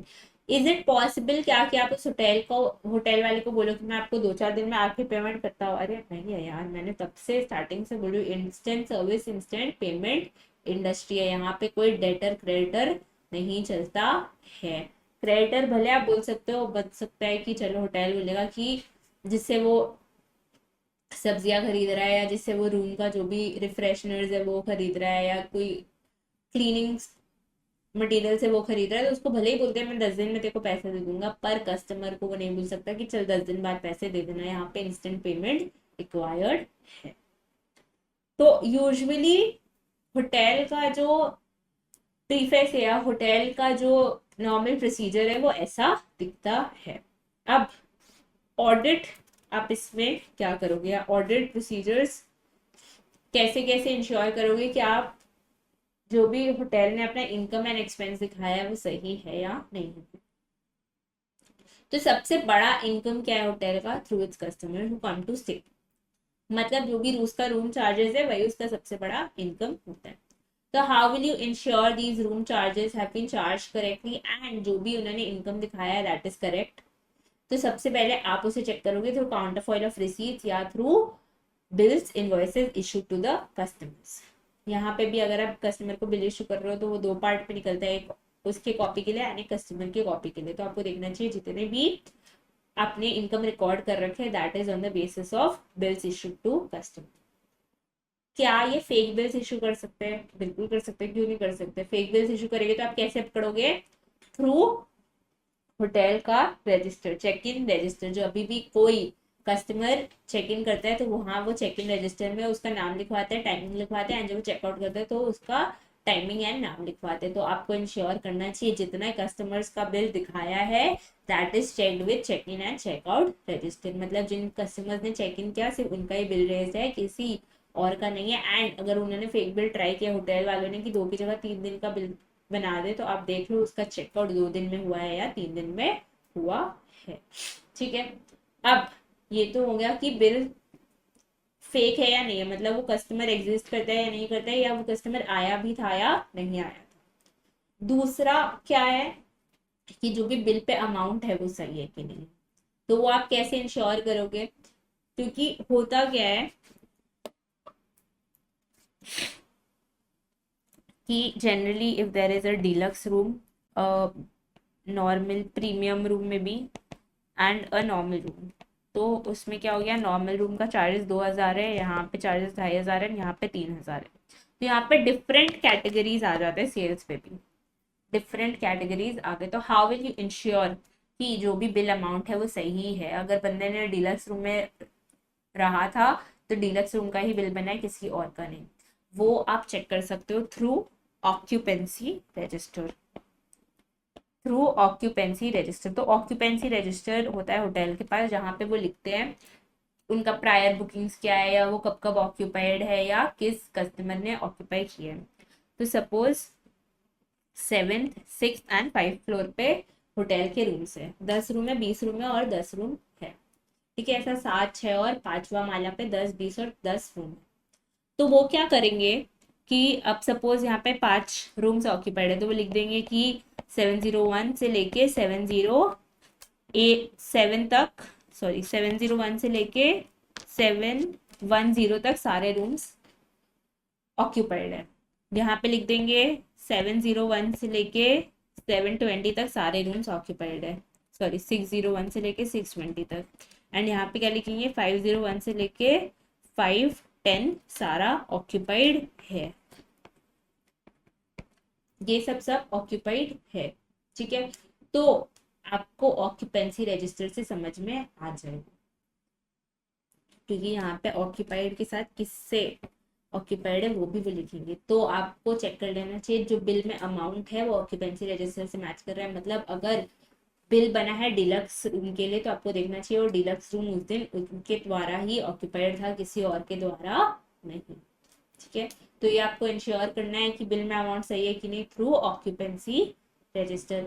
अगर प्रायर बुकिंग्स है तो देख लो कि बुकिंग्स कैंसिल नहीं हुए, अगर कैंसिल हुई तो एडजस्ट हो गई है। एंड अगर प्रायर बुकिंग का कोई अमाउंट लगा है तो वो दैट इज ड्यूली एडजस्टेड। उसके अलावा आप एक और चीज से वेरीफाई कर सकते हो, मैं तब से बोलते जा रही हूँ, instant service and instant payment industry है, तो मतलब जितना पेमेंट आया उतना ही होटल बुकिंग्स हुआ है। अब इसमें क्या है कि हो सकता है कि 31 मार्च को कोई बंदा रहने आया था, उससे 1st या 2nd तक रहा, तो होटल वाले ने बोला हम 2nd को इसका रेवेन्यू रिकॉग्नाइज करेंगे, 31st को नहीं करेंगे। तो ठीक है भैया तुम कर लो, जब 2nd को ही वो बंदा जाएगा तो आप इंश्योर कर लो कि वो बंदा 2nd तक है या वो बंदा 31st के बाद है। ऐसा नहीं है कि 31 मार्च रात को 12 बजते ही होटल वाले ने बोला जा बाय, हो गया तेरा काम हो गया, अब तू जा, अब हमें तू नहीं चाहिए। तो ये सब नहीं होना चाहिए। If a person is continuing to stay from 31st then only his revenue is recognised in the next year. बाकी जितना 31st तक जितने लोग आए गए जो भी है उनका 31st के विद इन ही रेवेन्यू रिकग्नाइज हो जाना चाहिए। अगर कोई बिग सेरेमनीज है, मतलब अगर सपोज शादी के लिए कोई बैंक्वेट हॉल या कोई और बर्थडे के लिए या वेडिंग के सेरेमनीज के लिए बुकिंग की गई है होटल के लिए, तो आपको क्या इंश्योर करना चाहिए कि सारे प्रॉपर एविडेंशियल प्रूफ है, प्रॉपर वाउचर्स है। क्योंकि यहाँ पे क्या होता है, यहाँ पे क्या ऐसा ऑक्यूपेंसी और ये सब आप चेक करोगे क्या, नहीं, यहाँ पे आप चेक करोगे कि कितने गेस्ट थे, कितना उन्होंने रूम मांगा था एंड क्या हमने रेट लगाया था। तो आपको चेक करना है कि जितना जितना एज पर पैकेज उन्होंने बात किया था, जितना रूम्स ऑक्यूपाई किया था, जितना यूज किया था, वो सारा होटल ने इंश्योर किया, उसके हिसाब से ही रिसीट रिकॉर्ड किया है। एंड अब अगर आप गोवा के होटल पे गए तो आपने बोला यार वाह मैं तो गोवा आया हूँ, मैं कसिनो जाऊंगा ही, आपने बोला मुझे तो कसिनो जाना ही है, कसिनो जाए बिना मेरा नहीं होगा, तो ठीक है कसिनो जाओ। पर होटल वाले ने कहा कि देखिए कसिनो हमारा नहीं है, तो अगर आपको कसिनो जो यूज करना है होटल प्रेमाइसिस में, या तो उसका अलग पेमेंट कर दीजिएगा, या जो भी आप उसमें खेल रहे हैं हम उसका पेमेंट आपके बिल में ऐड कर देंगे। तो आपने बोला देखिए अभी तो मैं क्या कैश वैश निकालूंगा, मैं साथ में आपको पेमेंट कर दूंगा, तो जो भी उसका बिल है वो हमें ऐड करके दे दीजिएगा। तो जिस दिन आप निकले आपने देखा यार कसिनो में मैं तो 1 करोड़ मैंने रुपया लगा दिया, पर लगाते तो लगा दिया, पेमेंट तो करना पड़ेगा, तो आपने वो पेमेंट कर दिया। अब इसका क्या होगा कि जब भी आपको कसिनो का बिल मिलेगा या जो भी आपको एडिशनल बिल मिलेगा जो होटल प्रीमाइसेस के विद इन है बट होटल की ओनरशिप में नहीं है, उनका बिल्स होटल अपने बिल में ऐड करके देगा एंड पीछे उनके भी नाम पे इनवॉइस कॉपी लगाएगा, मतलब उस कसिनो के नाम पे भी इनवॉइस कॉपी लगाएगा कि आपको वो बिलीव दिला सके कि ये बिल उन्होंने रेज किया है, इसके लिए हम आपसे ये चार्ज कर रहे हैं। बाकी हमारा तो हमने सिर्फ room and lodging charges charge किया है। ठीक है, तो क्या ये होटल प्रेमाइसिस में होते तो होटल इनसे कुछ चार्ज नहीं करता है क्या? बिल्कुल करता है। होटल बोलते हैं तुम्हें कस्टमर तो हम ही दे रहे हैं, वो होटल में हमारे रहना है तभी तो तुम्हारा कसिनो देखा उन्होंने, तो होटल इनसे कमीशन बेसिस पे चार्ज करता है। जो भी कस्टमर जो भी खेल के जाते हैं, जो भी अमाउंट स्पेंड करके जाते हैं, उसका एक परसेंटेज कमीशन इन होटल्स को मिलता है। तो आपको इंश्योर करना है कि जो ये कमीशन परसेंटेज है या कमीशन अमाउंट है ये भी ड्यूली रिकॉर्डेड है।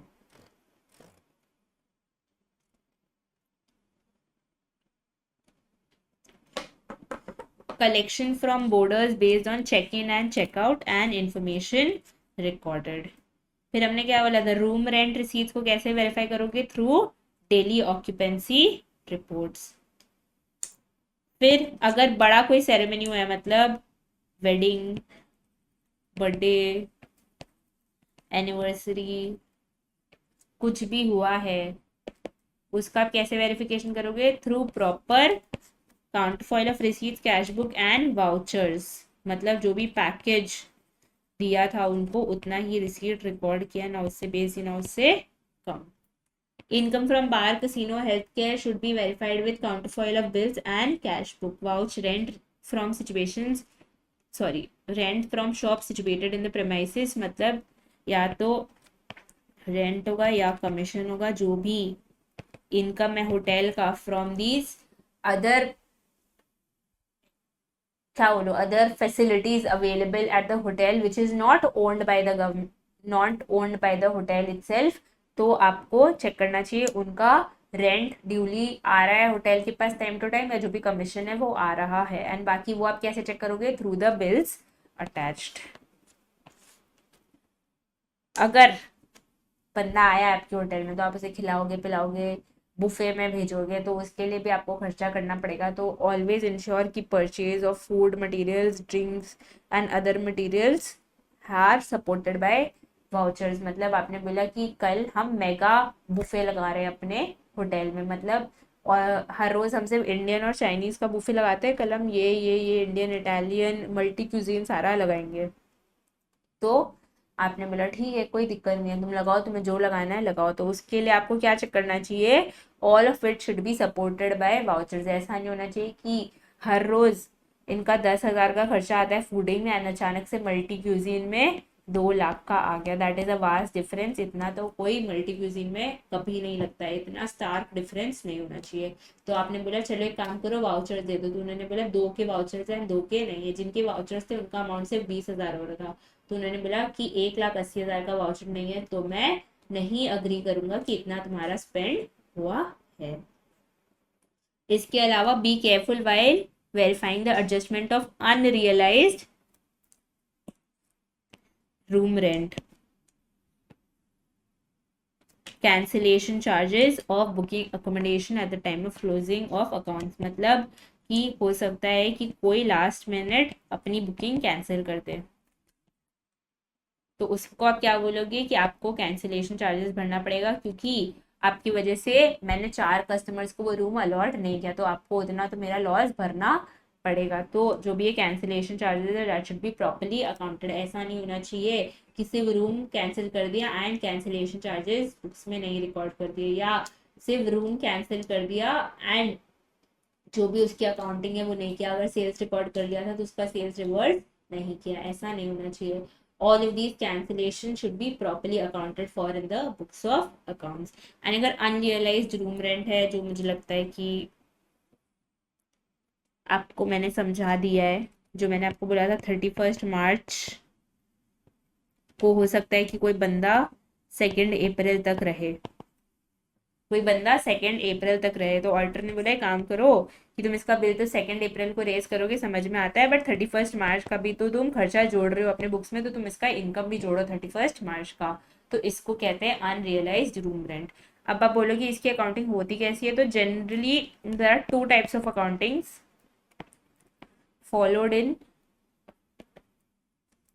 Hotel industry. या तो आप बोल दो कि मैं सर्विस प्रोवाइड करने के बाद ही दूंगा, मतलब 2 अप्रैल को ही रेवेन्यू रिकॉग्नाइज करूंगा, तो वैसे बढ़िया। और अगर नहीं तो आप 31 मार्च को सिर्फ उस दिन का पार्ट जो है वो रिकॉग्नाइज कर लो, एंड बाकी जो 2 अप्रैल तक इनका होगा उसका एक अजम्पशन लेके अनरियलाइज्ड रिकॉर्ड कर लो, एंड नेक्स्ट ईयर जाके एडजस्ट कर दो। तो यहाँ पे यही बात हो रही है कि अगर अनरियलाइज रूम रेंट है कुछ आपके बुक्स में, तो मेक श्योर कि that is properly accounted for.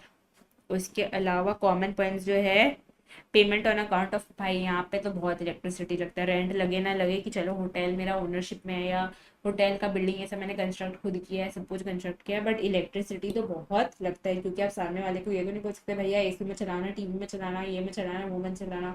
वो तो आराम करने आया तो वो तो सब यूज करेगा। तो electricity is a big and major expense for hotel industry. Salary, यहाँ पे बहुत जन की सैलरी होती है। रूम रूम पे एक अटेंडेंट रहता है, रिसेप्शनिस्ट रहता है, हर जगह पे देर आर शेफ्स, हर जगह पे देर आर प्रॉपर जो भी आप केयर टेकर्स काइंड बोल दो। एंड जहाँ पे अटेंडेंस रहते हैं तो हर जगह ही यहाँ पे लोग प्रेजेंट रहते हैं, तो उनकी सैलरी देख लो। पेरोल अटेंडेंस रजिस्टर के हिसाब से है ना, बुक्स में अकाउंटेड तो है ना। स्टॉक यहाँ पे क्या होगा, खाने का स्टॉक हो सकता है, जो भी ये आइटम्स रूम में देते हैं उसका स्टॉक हो सकता है, बेडशीट्स, लॉन्ड्री, आपका जो भी अगर कुछ है लाइक, और क्या होगा, फूडिंग हो गया, बेडशीट्स, लॉन्ड्री। हाँ, आपका ये हो सकता है कि जो भी है आप एडिशनल टावल्स देते हैं, हेल्थ केयर किट्स देते हैं, इसका भी इन्वेंट्री इनके पास रहता है। क्योंकि क्या होता है कि ये तो रूम रूम में डाल देते हैं एंड उसके बाद इनको वापस रिफिल करना पड़ता है, तो ऑलवेज इंश्योर कि ये इन्वेंट्रीज का फिजिकल वेरिफिकेशन हो रहा है टाइम टू टाइम। फिर अगर कोई फिक्स्ड एसेट्स है इनकी बुक में, जैसे सपोज इन्होंने बोल दिया यार मेरा 4 चिमनी है, ये तो मेरा फिक्स्ड एसेट्स ही है होटल के बुक्स में, तो आपको इंश्योर करना चाहिए 4 ही चिमनी है, ऐसा नहीं है कि 5वां चिमनी है, पर 5वां चिमना बुक्स में दिखाया नहीं। एंड अगर कोई लाइबिलिटीज है, मतलब आपने किसी से उधार ले रखा है, तो वो भी आपको बुक्स में दिखाना है। Take 1 minute and travel hotel and restaurant, एक बार फटाफट रिवाइज करके आओ।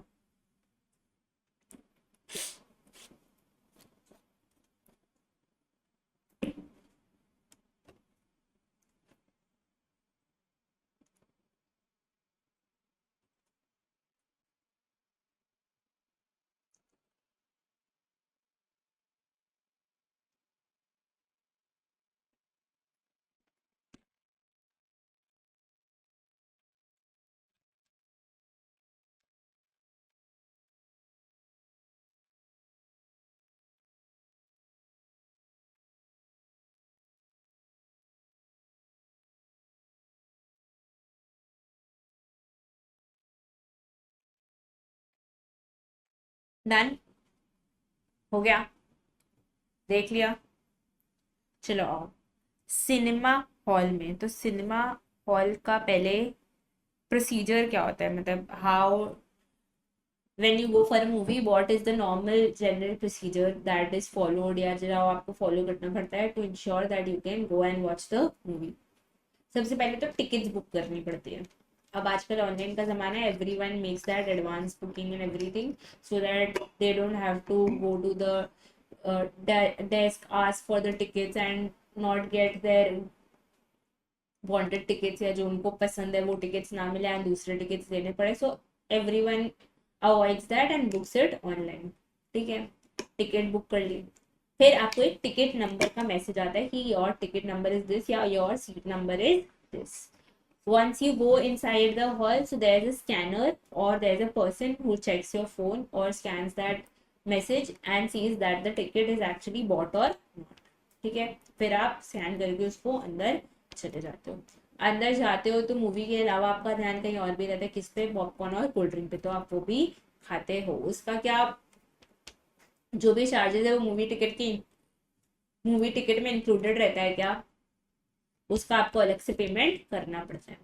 फिर इंटरवल आया, पॉपकॉर्न ये सब खा लिया, क्या इंटरवल में मुझे मूवी अच्छी नहीं लग रही तो मैं उठ के जा सकता हूँ, एंड फिर आधी घंटा बाद वापस आ सकता हो क्या? नहीं। Once gone you are gone, वापस वापस एंट्री नहीं मिलेगी। Entry is only based on the show of tickets and the tickets work only once, मतलब एक बार स्कैन हो गई तो वो दूसरी बार स्कैन नहीं हो सकती। एक बार टिकट उन्होंने रख ली तो वो दूसरी बार आपको टिकट नहीं देंगे। And entry in hall is permitted only on the basis of tickets. So this is the normal thing that is followed in case of cinema hall. तो कल को आपको पीवीआर के ऑडिट पे भेज दिया कि जा पीवीआर का ऑडिट करके आ जा, देख ले इतनी बड़ी कंपनी आइनॉक्स से मर्ज हो गई है, इतना हजारों करोड़ का बिजनेस है, तो हाउ विल यू इंश्योर कि ये जो भी 1000 करोड़ दिखा रहे हैं ये सही है या नहीं? तो आप क्या करोगे? स्टेप बाय स्टेप सोचो, जो भी अभी मैंने स्टेप्स डिस्कस किए कि how does the procedure flow for even a single ticket, क्या क्या प्रोसीजर्स लगती है, तो आपको क्या क्या इंश्योर करना है कि ये सारी प्रोसीजर्स इन चेक है, तब आप कह सकोगे कि हाँ इनका जो भी फाइनेंशियल स्टेटमेंट है ये सही इनकम शो कर रहा है।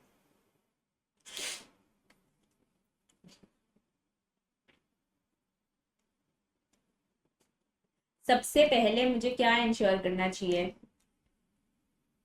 कि जो भी एडवांस बुकिंग के टिकट्स है या जो भी टिकट्स मैंने प्रायर बुक किया है उसको सिनेमा हॉल ने लॉक कर दिया है। मतलब अगर seat number 20 to 25 is prior book तो that is lock, that can not be re issued. ठीक है। दूसरा मुझे क्या इंश्योर करना चाहिए, entry is only permitted on the basis of show of tickets, मतलब कोई गैर कानूनी वे से एंट्री नहीं ले सकता, कोई बिना टिकट्स के एंट्री नहीं ले सकता। ठीक है। फिर मुझे क्या इंश्योर करना चाहिए, टिकट्स किसकी कस्टडी में होने चाहिए। चलो अब तो टिकट्स का जमाना, मतलब अब तो they don't give you physical tickets, but earlier they used to give. Post covid they have started the scanners thing, उसके पहले they used to do on the basis of physical tickets. तो tickets क्या किसी जिम्मेदार इंसान के पास होने चाहिए, मतलब ऐसा नहीं होना चाहिए कि ये सारी टिकट्स प्रायर बुक्ड है एंड मैं तो खुद ही चोर हूँ इसीलिए मैंने ये टिकट्स किसी और को बेच दिया, एंड जब दूसरा आए एंड कहे कि इसके टिकट्स के मैंने पेमेंट कर दिए थे तो आप बोलो कि ऐसा कोई पेमेंट रिफ्लेक्ट ही नहीं कर रहा है मेरे बुक्स में। तो ये सब नहीं होना चाहिए। जो भी फिजिकल टिकट्स है that should be kept in the custody of a responsible person की टिकट्स की हेरा फेरी नहीं हुई। जो टिकट सोल हो गए सोल हो गए, जो टिकट्स नहीं सोल हुए उसको डिस्ट्रॉय कर दो। ठीक है। तो ये तो हो गया मूवी हॉल के तक पहुंचने का सफर, कि आपने ये सब जो भी है अपना जो भी बाधा है उसको पार करके आप मूवी हॉल तक पहुंच गए कैसे तैसे। ठीक है, मूवी हॉल तक पहुंच गए। अब मैंने क्या बोला था, मूवी में जाते क्या होगा, पहले पॉपकॉर्न वाले भैया देखेंगे फिर मूवी हॉल देखेगा। तो आपको इंश्योर करना है कि ये जो भी पॉपकॉर्न कोल्ड ड्रिंक जो भी आपके रिफ्रेशमेंट्स है, अगर सिनेमा हॉल के खुद के हैं तो चेक कर लो कि जितने ट्रेज निकले या जितना आइटम्स निकला उसी का बिल बना है, ना उससे ज्यादा ना उससे कम। ऐसा नहीं होना चाहिए कि उन्होंने बोला कि हाँ हमने 4 पॉपकॉर्न बेचे हैं उस दिन, पर उस दिन बेचे सिर्फ 3 पॉपकॉर्न है। तो आप कैसे वेरीफाई करोगे कि 4 बेचे या 3 बेचे? तो आप हमेशा देखोगे कि जब भी आपको फूड मिलता है that is received by you on a tray. तो आपको देखना चाहिए जितना ट्रे इशू हुआ है उस दिन उतने के ही बेस पे, जितना ट्रे इशू हुआ है ड्यूरिंग दैट मूवी उतने के भी ही बेस पे उन्होंने अपना इनकम रिकॉर्ड किया है। ठीक है। फिर रिफ्रेशमेंट्स किसी और के भी हो सकते हैं, मतलब कि आजकल आप देखते हो मूवी हॉल में the refreshments are not restricted to just popcorn and cold drink. आजकल रिफ्रेशमेंट्स क्या क्या हो गए, आइसक्रीम भी होता है, स्वीट कॉर्न भी होता है, there are chaats and everything, they make you feel like you are sitting in a restaurant while watching a movie. But क्या ये सब owned by the movie hall या बाय पीवीआर या बाय आइनॉक्स ही होता है क्या? नहीं। दीज जो छोटे छोटे आउटलेट्स होते हैं या जो छोटे छोटे आपके रिफ्रेशमेंट्स होते हैं that is owned by someone else. For suppose you will see a lot of times कि आइसक्रीम रहती है पर वो ममामिया कंपनी की रहती है, या फिर आप देखोगे कि कोई फ्राइज का काउंटर है वो मकेन का रहता है। तो इसमें क्या सिस्टम होता है, जब आपके मूवी हॉल में किसी और का स्टॉल लग रहा है तो या तो मूवी हॉल वाले यानी पीवीआर वाले उससे एक रेंट ले लेंगे या उससे कमीशन बेसिस पे बात कर लेंगे कि भैया तुम्हारा आज इतना सेल हुआ एंड तुम हमारे प्रेमाइसिस की वजह से इसको सेल कर पा रहे हो तो इस पे कमीशन दे दो। तो जब आप खाने जाओ तो आपको इंश्योर करना चाहिए कि ऐसा हो रहा है, मतलब कि जब भी आप फूडिंग का बिल देखोगे या जो भी फूडिंग का इनकम देखोगे एक मूवी हॉल में, तो आपको इंश्योर करना चाहिए पहले कि वो खुद का है या बाहर का है। अगर खुद का है तो आपको देखना चाहिए कि जितना ट्रे इशू है, जितना फूड इशू है, सिर्फ उसके बेसिस पे बिल हुआ है। एंड अगर वो बाहर का है तो आपको इंश्योर करना चाहिए कि उस पर जो भी अपना कमीशन है या जो भी पेमेंट उसका रेंट का है वो रेगुलरली आ रहा है। इसके अलावा one more way to check कि जितना पॉपकॉर्न इशू हुआ है या जितना फूड इशू है सिर्फ उसी का बिल बना है, इज टू हैव दैट कि कितना टब्स उस दिन निकला है। ठीक है, जितना भी टब्स निकला है, जितना भी जिसमें आप सर्व करते हो वो सब निकला है, उसके बेसिस पे आपको चेक कर लेना चाहिए कि सिर्फ उतने ही बिल्स बने हैं या सिर्फ उतना ही वो आइटम कंज्यूम्ड का या इशू का बिल बना है। ठीक है, आप मूवी हॉल में जाते ही क्या मूवी चालू हो जाती है क्या? मूवी हॉल में जैसे ही जाते हो मूवी चालू हो जाती है क्या? पहले आता है एडवर्टीजमेंट्स। पहले आता है एडवर्टीजमेंट्स। तो अब ये एडवर्टीजमेंट का क्या किला है, तो मूवी हॉल वाले क्या करते हैं कि before starting the movie they take 10 to 15 minutes and display this advertisement of different brands, या कोई अपकमिंग मूवी है तो उसके एडवर्टीजमेंट्स प्ले करते हैं, ट्रेलर्स प्ले करते हैं। एंड बंदा क्या करेगा, मूवी हॉल में आ गया, अब वो बाहर तो नहीं जा सकता क्योंकि बाहर जाके वापस तो नहीं आ पाएगा, तो वो बैठा रहेगा एंड कितना भी वो अननोटिस करे बट कभी ना कभी तो उसकी नजर जाएगी। तो brands think this is a very good promotional way. अगर हम एक एक जन को वीडियो भेजेंगे या एक एक जन को ये वॉइस मैसेज भेजेंगे या एक एक जन का ये वीडियो कहीं पे भी डिस्प्ले करेंगे तो बंदा इग्नोर कर सकता है। बट जहाँ पे उसे कुछ काम ही नहीं है, जहाँ पे उसके पास कोई ऑप्शन नहीं है, उसे तो वो ये देखना पड़ेगा। तो brands consider this as a very good promotional strategy. पर मूवी हॉल वाले बोलते हैं हम ये क्यों करें तुम्हारे लिए, हमने तो बंदे से मूवी के लिए पैसे दिए थे, हम मूवी दिखाएंगे, बाकी हम ये सब क्यों करें। तो ब्रांड बोलता है एक काम कर, तुम पैसा रख, तुम पैसा रख एंड मेरा ब्रांड बस प्रमोट कर स्क्रीन पे। तो आपको इंश्योर करना चाहिए जितना स्क्रीन पे एड्स प्ले कर रहा है उसका भी इनकम उस सिनेमा हॉल के पास आ रहा है। ठीक है, फिर हाउ विल यू इंश्योर कि जो भी टिकट्स का इनकम जो अमाउंट है वो सही है, कैसे इंश्योर करोगे? तो आपको देखना है उस दिन कितना टिकट सेल हुआ, किस किस कैटेगरी का सेल हुआ, दोनों को मल्टीप्लाई करके चेक कर लो कि जो अमाउंट आ रहा है सिर्फ उतना ही अमाउंट मेरे बुक्स में दिखाया गया है, जितना काउंटर फॉल्स कटा है सिर्फ उतना ही इनकम मेरे बुक्स में दिखाया गया है, जितना उस दिन मैंने मैसेजेस भेजा ऐसे टिकट्स का उतना ही इनकम मेरे बुक्स में दिखाया गया है। फिर एक और चीज रहता है टिकट्स में जो usually because the ticket price is inclusive of that तो हम देखते नहीं है, तो वो चीज होती है टैक्सेस। जीएसटी एरा के पहले वो एंटरटेनमेंट टैक्स हुआ करता था, जीएसटी एरा आने के बाद वो जीएसटी हो गया है। तो आपको इंश्योर करना चाहिए टिकट्स में ये सारे टैक्स लगे हैं जो आपने कलेक्ट किए कस्टमर से, एंड कस्टमर से कलेक्ट करके क्या घर पे रखोगे क्या, गवर्नमेंट को डिपॉजिट करना है। तो आपको इंश्योर करना है कि सारे सिनेमा हॉल वालों ने ये टिकट्स में टैक्स चार्ज किया है एंड ये सब डिपॉजिट किया है।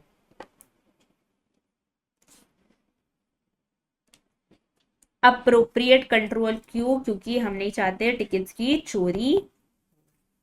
फिर vouch collection based on daily cell report of tickets and entries in cash book, मतलब जितना पैसा आया है उसके बेसिस पे इंश्योर कर लो। Collections from advance bookings have been adjusted. फिर सेल ऑफ ड्रिंक्स रिफ्रेशमेंट, मतलब पॉपकॉर्न कोल्ड ड्रिंक जो भी आपने सेल किया है उस पर अगर कमीशन है तो कमीशन, या अगर वो आपको रेंट देते हैं तो वैसे, एंड अगर अपना सेल्फ ओन्ड है तो based on counter foil of receipts या बेस्ड ऑन कलेक्शंस आप इंश्योर कर सकते हो कि उतना ही सेल हुआ है। एंटरटेनमेंट टैक्स कलेक्ट हुआ है कि नहीं, मतलब अभी जीएसटी कलेक्ट हुआ है कि नहीं, एंड प्रॉपरली डिपॉजिटेड तो है ना। अगर एंटरटेनमेंट टैक्स कलेक्ट करके रखा है बट अभी तक डिपॉजिट नहीं करके रखा है तो उसको एज अ लायबिलिटी शो करो।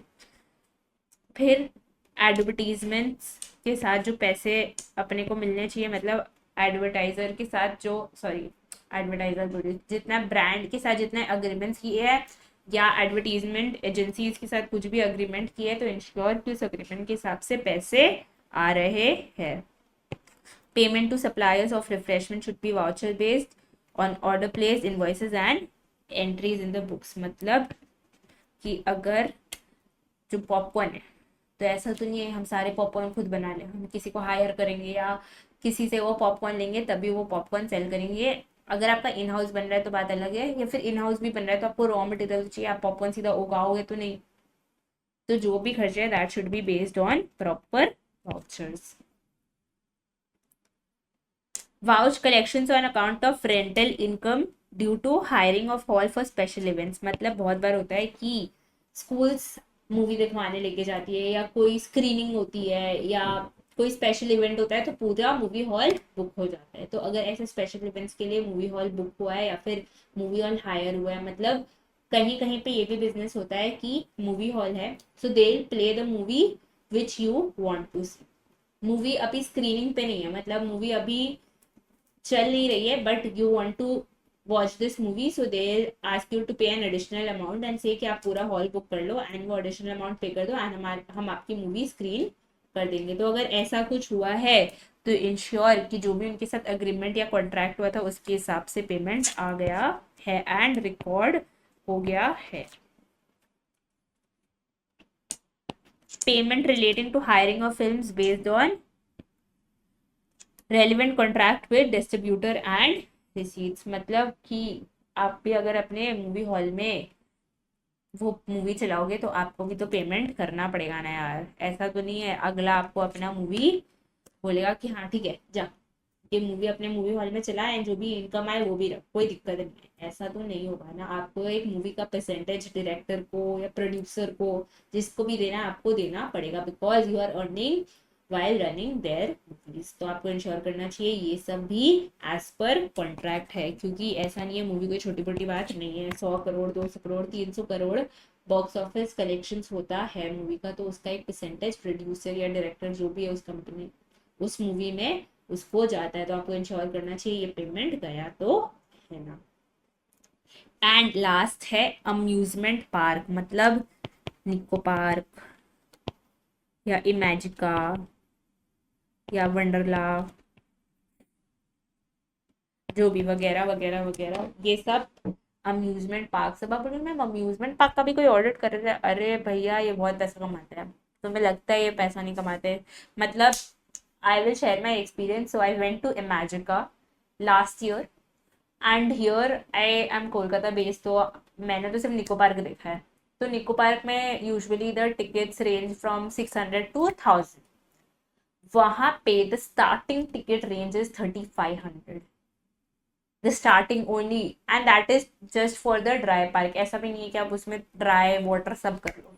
That is just for the dry park. तो ऐसा नहीं है पैसा नहीं कमाते. At least Imagica as a group earns a lot. That I can guarantee. है हजारों करोड़ों का बिजनेस है उनका. ठीक है. तो ऐसा बात नहीं है अम्यूजमेंट पार्क का कब आते हैं. You will see the crowd and if you just calculate on the basis of crowd that's visible to you the figure would be so big that you will be blown away. मतलब I went on a normal day, a normal weekday and that was maybe around like the winters. Normal weekday था. Still I can guarantee there was around 10,000 to 15,000 footfall.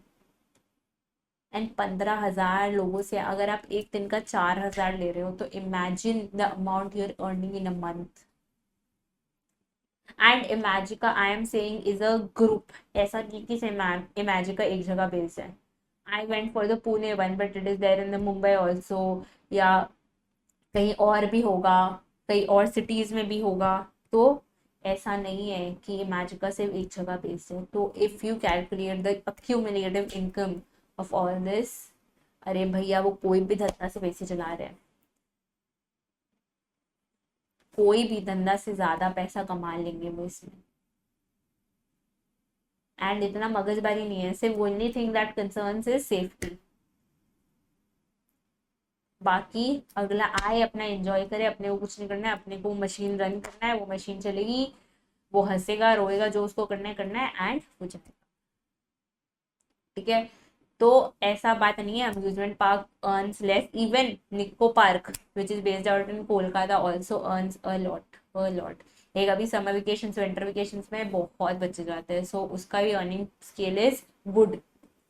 I won't say 1000 crore में इतना तो नहीं है, but हाँ अच्छा खासा कमा लेता है वो भी। ठीक है। सो अम्यूजमेंट पार्क का अगर आपको ऑडिट करना है तो उसका प्रोसीजर क्या होता है, पहले तो ये सोचो कि अम्यूजमेंट पार्क में आपको एंट्री कैसे मिलती है, या अम्यूजमेंट पार्क में how does the thing work.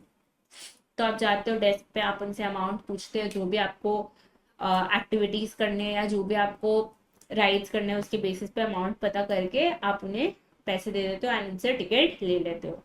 I feel till now वहाँ पे सिस्टम, मतलब हर जगह अभी सिस्टम स्कैनर पे नहीं बेस्ड है, अभी भी फिजिकल सिस्टम ही बेस्ड है वहाँ पे टिकट्स का। मतलब आपको फिजिकल टिकट्स मिलती है which you scan at the entry gate, and उसके बाद वो टिकट आपसे ले लेता है एंड आपको एक बैंड पहना देता है एंड अंदर जाने देते हैं।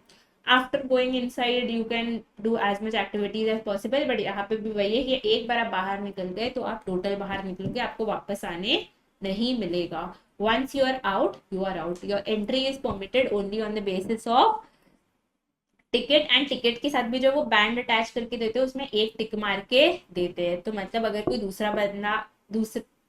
कोई बंदा दूसरी बार आ रहा है तो वो दूसरा टिकट नहीं लगवा सकता, उस बैंड पे एक ही टिकट परमिसिबल होती है। मतलब ऐसे टिक या कुछ भी साइन वो कर देते हैं, या कोई भी दे मेक डू दैट, या वो चेक करते हैं कि कोई भी बंदा जो आ रहा है उसके पास ऑलरेडी वो बैंड नहीं है। ठीक है। तो जिस भी बंदे के पास बैंड है उसका एंट्री परमिसिबल नहीं है, आपका सिर्फ टिकट पे परमिसिबल है, एंड आप अंदर चले गए तो आपके पास वो बैंड होना चाहिए। एंड जब आप बाहर आ गए तो आप वो बैंड खोलो, घर ले जाओ, जो करना है करो, बट वापस अंदर आने के लिए आपको टिकट लगेगी। ठीक है। क्या मैं पूरा दिन एंजॉय करके आने के बाद पेमेंट करूंगा क्या? अरे ऐसा होगा तो वो अम्यूजमेंट पार्क डूब जाएगा, क्योंकि सब एंजॉय करेंगे एंड घर चले जाएंगे, किसी को याद नहीं रहेगा। तो जैसे आप टिकट खरीदते हो at the desk before entering the amusement park आपको पेमेंट कर देना पड़ता है। ठीक है। तो इसमें सिस्टम क्या हुआ, गए अम्यूजमेंट पार्क का टिकट लिया, पेमेंट किया, अंदर अगर आपको जो भी कुछ खाना पीना है उसके हिसाब से आप उसका पेमेंट कर सकते हो, एंड फिर आप अपना राइड करके बाहर आ जाओ। Very similar to cinema hall, इसीलिए इसका प्रोसीजर्स और also very similar to cinema hall. क्या क्या प्रोसीजर्स हमने बोले थे, पहले आपको जाना है हेल्प डेस्क पे, तो हेल्प डेस्क पे आप उससे टिकट्स मांगोगे, तो आपको क्या इंश्योर करना चाहिए, अगर एडवांस बुकिंग है तो प्रॉपर्ली एडजस्टेड है, उसका अमाउंट एडजस्टेड है, एंड उसके टिकट्स सेपरेटली रखे हुए एज लॉग्ड, एंड अगर आपने इंस्टेंट लिया है तो आपको वो टिकट इशू हो गया है, एंड जो टिकट अभी अनसोल्ड है वो प्रॉपर कस्टडी में है। ऐसा नहीं कि किसी एडवांस बुकिंग वाले का टिकट आपको इशू कर दिया, आप अंदर चले गए एंड एडवांस बुकिंग वाला आया तो उसे कह दिया ओ आपने टिकट बुक किया था, हमारे पास कोई पेमेंट रिफ्लेक्ट नहीं किया, मतलब चोरी नहीं करनी है। ठीक है। Plus always remember all these tickets even in cinema hall are serially numbered, मतलब एक ही नंबर के दो टिकट नहीं हो सकते, क्योंकि अगर वैसा हुआ तो पक्का पक्का फ्रॉड हो सकता है। तो ये टिकट सीरियली नंबर है, एक बार एक जन ने ये सीरियल नंबर बुक कर लिया तो दूसरे के पास परमिशन नहीं होती वो सीरियल नंबर बुक करने की। एडवांस बुकिंग्स प्रॉपरली एडजस्टेड है, फिर हमने क्या बोला था, प्रॉपर कस्टडी में है ये टिकट्स। उसके बाद आप अंदर गए, आपने खाया पिया मौज किया, तो खाया पिया क्या वो टिकट के प्राइस में इंक्लूडेड होता है? नहीं। खाया पिया तो उसका अलग प्राइस देना पड़ता है, तो वो अलग प्राइस आप क्या चेक करोगे कि जितने कलेक्शंस आए उस जो भी आपका फूड स्टॉल है अंदर जितने कलेक्शंस आए सिर्फ उतना ही इनकम रिकॉर्ड हुआ है। एंड बाकी अगर ऐसा है कि वो आपका रेस्टोरेंट नहीं है, या वो आपका शॉप नहीं है, या वो आपका होटल नहीं है, अंदर जो भी है, तो कमीशन बेस्ड या रेंट बेस्ड है तो वो चेक कर लो। ठीक है। फिर ये सब पार्क, ये सब जो बिठाएंगे, ये सब पानी वानी, ये सब सबका खर्चा लगेगा। कि जो अगर आपका वाटर पार्क है तो वहाँ पे पानी जो आ रहा है उसका खर्चा लगेगा, वहाँ पे जो झूले लगाए आपने उसका खर्चा लगेगा, तो इसके इंफ्रास्ट्रक्चर पे खर्चा लगता है। प्लस वो आपको मैट्स ये सब देते हैं जो झूला झूलने के लिए, या कोई राइड्स में कोई कॉस्ट्यूम्स देते हैं या कुछ भी देते हैं, तो वो सब भी अम्यूजमेंट पार्क को खरीद के रखना पड़ेगा कि जैसे आप आए वो उससे दे पाए। तो ये जिससे खरीदेंगे मतलब अम्यूजमेंट पार्क के क्रेडिटर्स को आपको इंश्योर करना पड़ेगा ड्यू पेमेंट पे, सब ड्यू डेट पे पेमेंट हो गया, एंड अगर जितना पेमेंट हुआ है वो सब वाउच होना चाहिए, मतलब वो सब that should be supported by proper evidences. Advertisements वाला चीज क्या होता है, यहाँ पे बैनर्स होते हैं। तो आप अंदर जाओगे तो आपको बहुत सारे बैनर्स दिखेंगे। तो बैनर्स का दे चार्ज, जो भी ब्रांड को बैनर्स लगवाने उसको वो बोलते हैं कि ठीक है हम बैनर्स लगा देंगे बट उसके लिए हमें पैसे लगेंगे। तो आप देख लो कि अग्रीमेंट या जो भी एडवर्टीजमेंट एजेंसी के साथ अग्रीमेंट था उसके बेसिस पे आपको पेमेंट मिल गया है। Collection of daily sold report, मतलब जितना कैश या बैंक में पैसा आएगा उतना ही इनकम मानेंगे ना। क्या इसमें डेटर खड़ा कर सकते हैं क्या? कोई डेटर खड़ा नहीं कर सकते। वहां पे टिकट लिया है, यहाँ पे पैसा दिया, क्योंकि मैंने क्या बोला, अगर अंदर जाके तुमने किसी को बोल दिया कि बाद में पैसे दे दे तब तो तुम फिनिश हो, वो कभी नहीं देगा, वो एंजॉय करके अपने घर चला जाएगा। ठीक है, एक बार फटाफट रिवाइज कर ले ये सारा आज का जो हॉस्पिटैलिटी सेक्टर किया हमने, एक बार रिवाइज करते हैं एंड उसके बाद एक ब्रेक लेंगे एंड फिर अपने क्वेश्चन आंसर्स की ओर बढ़ेंगे। तो कुछ कॉमन पॉइंट्स जो सब में थे, पहला तो इनिशियल वर्क था। इनिशियल वर्क में अपने को क्या देखना था, इंटरनल कंट्रोल्स फॉलो हुए है ना। फिर जो भी ओनरशिप है वो लीगल है ना, मतलब जो भी आप एक्टिविटी रन कर रहे हो उसका वैलिड लाइसेंस है ना। उसके बाद रूल्स एंड रेगुलेशंस फॉलो किए ना। इसके अलावा कॉमन वर्क क्या था जो सब में करना पड़ेगा, इलेक्ट्रिसिटी रेंट ये सब का पैसा भरना पड़ेगा तो उसका वाउचर्स होना चाहिए। एसेट्स है तो उसका पीवी करना पड़ेगा, इन्वेंट्री है तो उसका पीवी करना पड़ेगा एंड इंश्योर करना पड़ेगा सही वैल्यूएशन पे वो इन्वेंट्री रिकॉर्ड हुई है आपके बुक्स में। एसेट्स का डेप्रिसिएशन एंड अमोर्टाइजेशन चार्ज करना पड़ेगा। अगर कोई भी बिजनेस हो वो अकेले आप नहीं चला सकते तो उसके लिए आपको स्टाफ रखना पड़ेगा, तो आपको इंश्योर करना पड़ेगा इनका सैलरी एंड पेमेंट प्रॉपरली हुआ है। इसके अलावा अगर कोई सप्लायर है एंड उसको पेमेंट करना है तो इंश्योर कि वो सारा वाउचर्स के हिसाब से हुआ है and within due dates हो गया है। इसके अलावा आई डोंट थिंक और कोई पॉइंट था इसमें, हाँ नहीं था। अगर कोई लाइबिलिटी है तो प्रॉपर्ली डिस्प्ले होनी चाहिए। अब रेस्टोरेंट में हमने क्या बोला था, रेस्टोरेंट का मेन बिजनेस या मेन इनकम कहाँ से आता है, जो कस्टमर खाने आता है। तो यहाँ पे क्या कोई डेटर होता है क्या, कोई डेटर नहीं होता है, आपको इंस्टेंट पेमेंट करना पड़ता है वरना बर्तन धो के जाना पड़ता है। तो आपको कैश रियलाइजेशन से चेक कर लेना चाहिए कि जितना कैश आया या जितना बैंक में पैसा है उतना ही मेरा इनकम रिकॉर्ड हुआ है। Daily and monthly sales report ले लो उनसे। उसके बाद जो ये कैश आया या जो बैंक में पैसा है आप कैसे वेरीफाई करोगे, cash book and bank statement से। जो भी एसेट्स है उस पर क्या चार्ज करना पड़ेगा, डेप्रीसिएशन। ट्रैवल एजेंसी किस पे काम करती है, मार्जिन पे। तो हाउ विल आई इंश्योर कि ट्रैवल एजेंसी ने जितना भी अमाउंट दिखाया है या जितना भी इनकम दिखाया है वो प्रॉपर है। तो मेरे को पहले चेक करना पड़ेगा कि जो counter foil of receipts issue किया है सामने वाले को जब उसने बुकिंग की या जो भी बिल्स इशू किया है उसके बेस पे ही सारा इनकम रिकॉर्ड हुआ है। अगर कोई लास्ट मिनट बुकिंग है तो आपको क्या इंश्योर करना चाहिए, वो प्रॉपरली एडजस्टेड है। ऐसा नहीं कि सिर्फ उसे कैंसिलेशन चार्जेस देके पैसे वापस कर दिया एंड सेल्स रिवर्स नहीं किए। अगर आप ग्रुप को लेके जा रहे हो एंड आपका कुछ कुछ नहीं है, मतलब होटल आपका नहीं है, फूडिंग आपका नहीं है, लॉजिंग आपका नहीं है, तो क्या होगा, आप बोलोगे कि सामने वाले को कि हम आपको इतना बड़ा क्राउड दे रहे हैं, आप हमें कमीशन या मार्जिन दे दिए। तो मार्जिन दे दिया तो उसको प्रॉफिट बोलते हैं एंड बाकी अगर कमीशन बेसिस पे दे दिया कि हम देख इतना लोग को लेके आए, इतना बड़ा बिल बना है तो इस पे हमें कमीशन दे दो। तो आपको इंश्योर करना चाहिए commission properly shown in the books of accounts है। टूर बुकिंग्स ये सब से आप वेरीफाई कर सकते हो कि जो भी बिल रेज हुआ है वो वैलिड है या नहीं हुआ है। अगर इंडिविजुअल कस्टमर को आपने डिस्काउंट दिया है तो उसका रीजनेबिलिटी एंड अकाउंटिंग चेक कर लो। होटल्स में आप कैसे चेक करोगे कि सब सही है कि नहीं, तो इनकम किससे आता है, जो लोग रहने आते हैं, रूम रिसीट से आता है। तो रूम रिसीट्स में कैसे वेरीफाई करूंगा, on the basis of bills issued, on the basis of check in check out register. सही रूम का रेट लगाया है कि नहीं है मैं कैसे वेरीफाई करूंगा, थ्रू ऑक्यूपेंसी रजिस्टर। ठीक है, फिर अगर कोई शादी है, कोई बर्थडे है, कोई एनिवर्सरी है, तो उसके लिए आपका स्पेशल इवेंट ऑर्गेनाइज होगा, तो स्पेशल इवेंट का आप खर्चा या इनकम कैसे दिखाओगे, मतलब सामने वाले का खर्चा और अपना इनकम कैसे दिखाओगे, as per agreement and as per bills issued to them. ठीक है।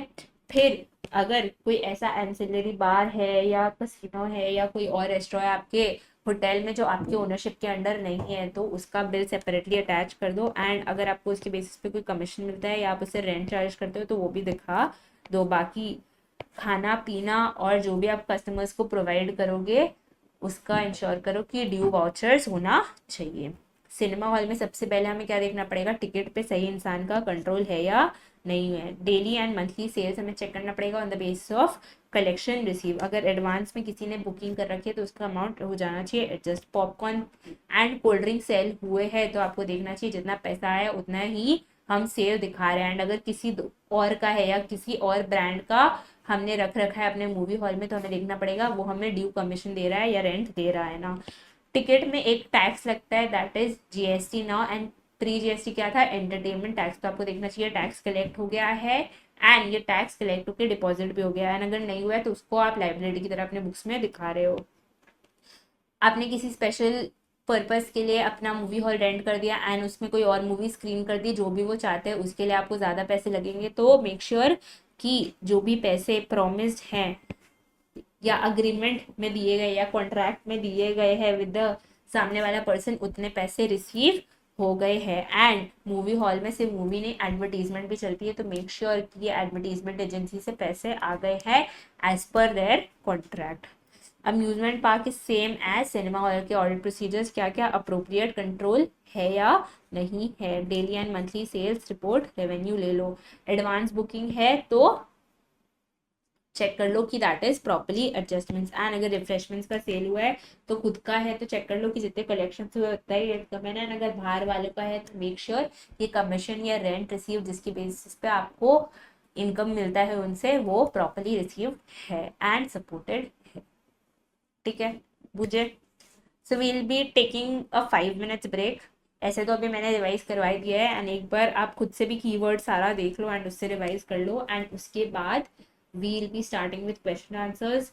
कल भी समझाया था आज भी बता रही हूँ, बहुत क्वेश्चन आंसर्स नहीं होंगे। जो भी क्वेश्चन आंसर्स होंगे वो तो रेपिटेटिव नेचर के होंगे या डायरेक्ट होंगे। तो इससे ऐसे भी हॉस्पिटैलिटी सेक्टर से ज़्यादा क्वेश्चन आते नहीं है, तो 3-4 क्वेश्चन है तो दैट वील सॉल्व एंड उसके बाद it's the end for today's class. ठीक है। So giving you a break 5 minutes, उससे ज़्यादा ब्रेक नहीं लेना है।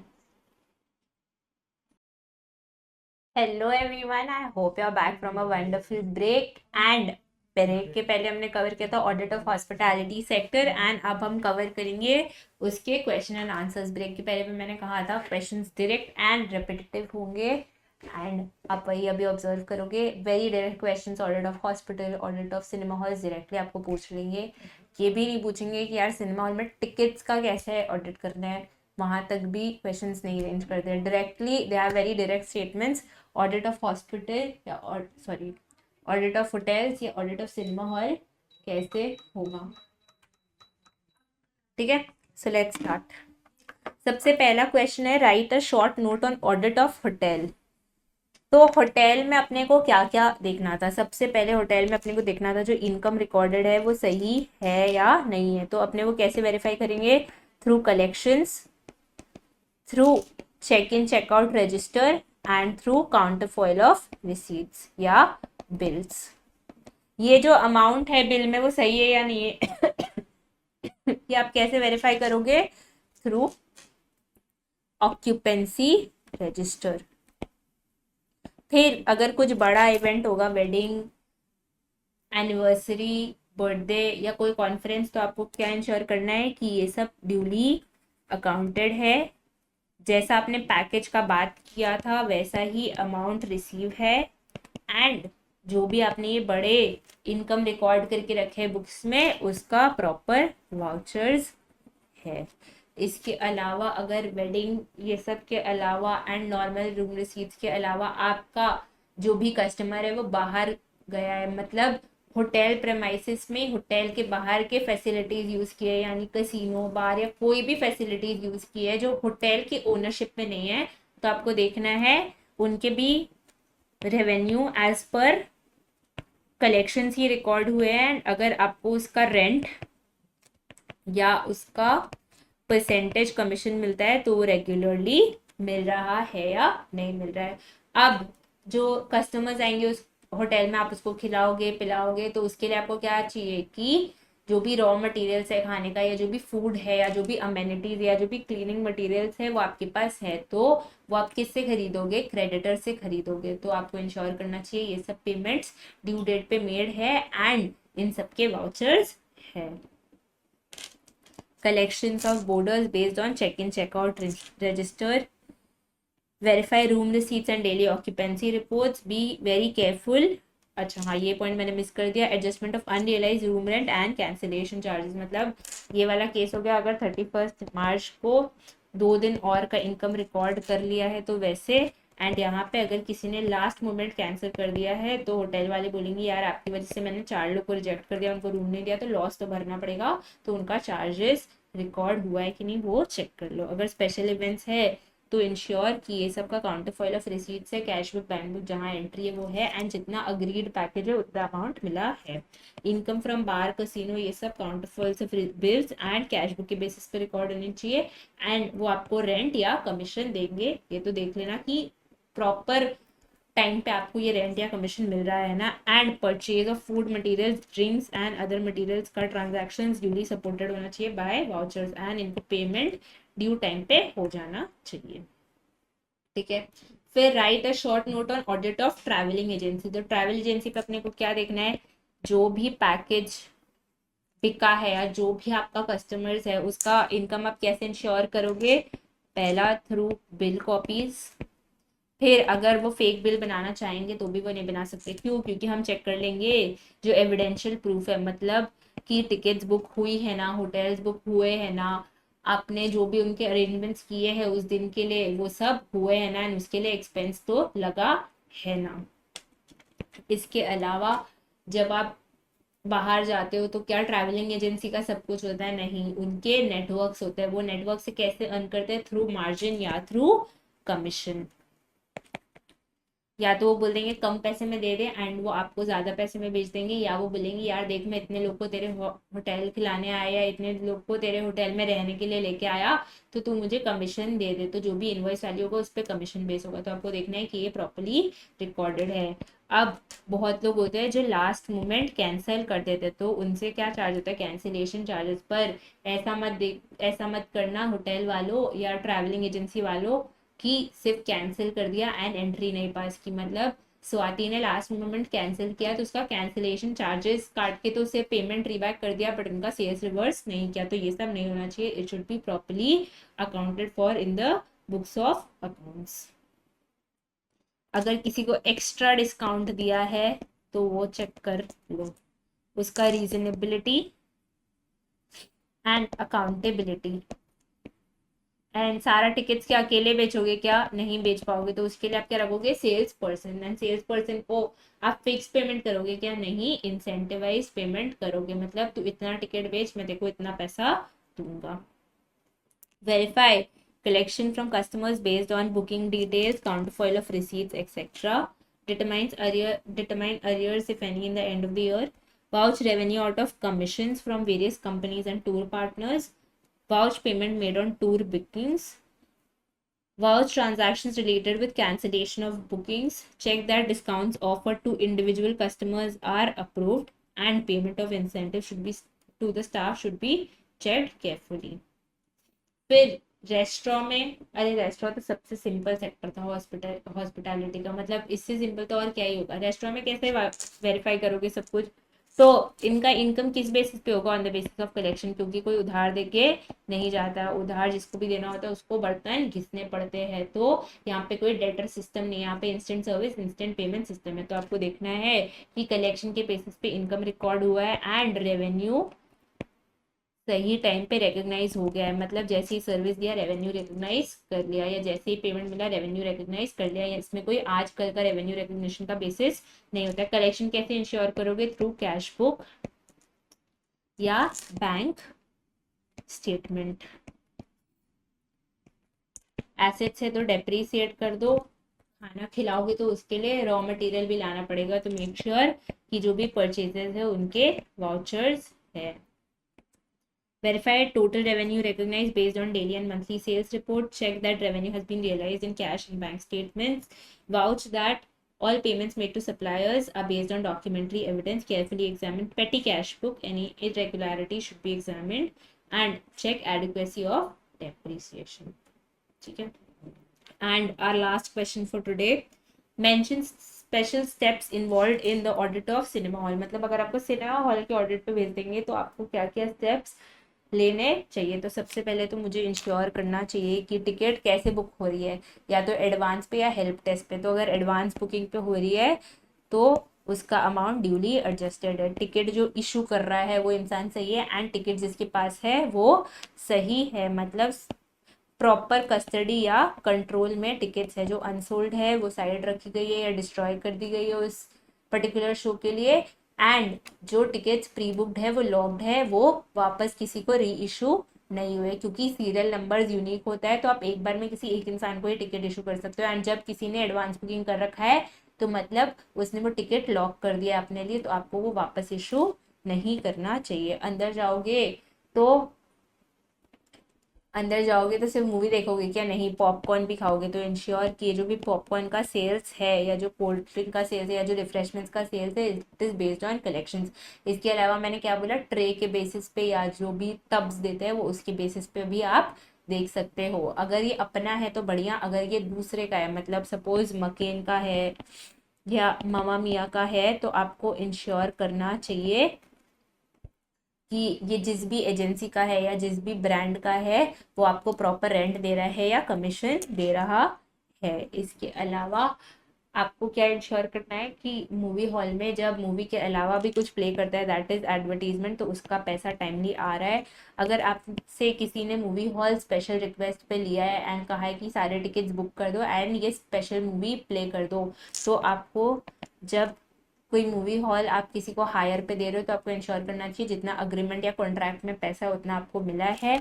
मूवी वालों का मूवी प्ले करोगे एंड उनको कुछ नहीं दोगे तो चलेगा क्या? नहीं। तो जब भी आप कोई भी मूवी प्ले करते हो, जो भी मूवी अपने हॉल में रन करते हो, तो आपको प्रोड्यूसर या स्पॉन्सर या जिसको भी एक परसेंटेज सम देना पड़ता है। तो आप you should ensure that payment made to these people are based on the contracts. ठीक है। Entrance should only be through printed tickets. अब तो यार स्कैनर का ज़माना है तो स्कैनर से भी आप जा सकते हो। And tickets are serially numbered, मतलब एक इंसान को एक ही बार टिकट इशू हो सकता है, वो दूसरा टिकट्स और भी बुक कर सकता है, बट आपका जो एक बार जब टिकट वो इशू हो गया तो वो दोबारा किसी और को इशू नहीं हो सकता है। Number of tickets issued for each show and class are different, मतलब अब तो जैसे अब मैंने बोला स्कैनर का सिस्टम आ गया, अब आपको डायरेक्टली टिकट का मैसेज आ जाता है, बट आपको इंश्योर करना चाहिए जो भी टिकट नंबर्स है डिफरेंट शोज के लिए उसका नंबर्स भी डिफरेंट है, सेम टिकट नंबर्स नहीं है, वरना सामने वाला बंदा कंफ्यूजन में या जो भी आपको टिकट इशू कर रहा है वो गलत टिकट देगा तो आपका कंपनी का ही लॉस होगा। Inventory of tickets is kept in a proper custody. For advance booking, separate series of tickets are issued. Ensure reliability and authenticity of ticket issued through computer. At the end of each show, जितना cash या जितना bank का पैसा आया and जितना ticket cell हुआ है उसको टैली कर लो। कैश कलेक्टेड कहाँ घर लेके जाओगे क्या? नहीं, बैंक में डिपॉजिट करूंगा। Verify that proper records are kept for trespasses issued and some are under and the same are under proper authority। मतलब अगर जो लास्ट मिनट टिकट्स इशू किए हैं, जो लास्ट मिनट टिकट्स इशू किए उसके प्रॉपर रिकॉर्ड्स हैं एंड वो सेम विथ प्रॉपर अथॉरिटी हुआ है। एंटरटेनमेंट टैक्स देख लो कि कलेक्ट हुआ एंड डिपॉजिट हुआ है ना। इन एडवर्टीजमेंट से जो इनकम है वो प्रॉपर है या नहीं है। Expenditure incurred on publicity, maintenance and fall, ये सब का वाउचर्स होना चाहिए। Recovery of advertisement expenses from film distributors, मतलब जो भी आपका अग्रीमेंट था कि आपको एडवर्टीजमेंट रन करने पे इतना पैसा मिलेगा, तो वो देख लो मिला है या नहीं। Payment of film hire with reference to agreement, मतलब जब दूसरे की मूवी आप रन कर रहे हो एंड उसके लिए आपको पेमेंट करना पड़ रहा है, तो देख लो वो अग्रीमेंट के हिसाब से है। अगर कोई अदर इनकम है जो भी रिफ्रेशमेंट्स का है, उसका प्रॉपर वाउचर्स होना चाहिए। एंड जो भी आपकी मशीनरी है, फर्नीचर है, इस पे प्रॉपर डेप्रिसिएशन चार्ज होना चाहिए। ठीक है, इसमें आप लिख सकते हो गुड क्वेश्चन है, क्योंकि इसमें कुछ एडिशनल पॉइंट भी थे सिनेमा हॉल के ऑडिट का, बट क्या मुझे एग्जाम में लिखने का ज़रूरत है? नहीं ज़रूरत है, आप इसे रीड करके जा सकते हो। बट क्या इसका सेम पॉइंट्स लिख के आना है? नहीं, जो क्लास में सिखाया वो बहुत है, वो लिख के आ जाओगे, पूरे के पूरे मार्क्स मिल जाएंगे। ठीक है, next day we will cover 2 to 3 entities, हम ट्राई करेंगे cooperative society and local bodies पूरा कंप्लीट कर ले। एंड उसके बाद लास्ट क्लास में अपने बैंक्स करके, या नेक्स्ट क्लास में बैंक स्टार्ट करके लास्ट क्लास में बैंक एंड करके ये चैप्टर फिनिश कर देंगे अलॉन्ग विद रिविजन। ठीक है, तो आई होप आज की क्लास में आपको मजा आया, और मैं जितना प्रैक्टिकली हो रहा है, जितना पॉसिबल है, उतना इस चैप्टर को प्रैक्टिकली पढ़ा रही हूँ कि आपको एकदम समझ में आए, सब याद रहे, एंड आपको लॉन्गर टाइम तक रिटेन रहे। घर जाके मन करे तो एक बार ये कीवर्ड वाला जो था आपका हॉस्पिटैलिटी सेक्टर में,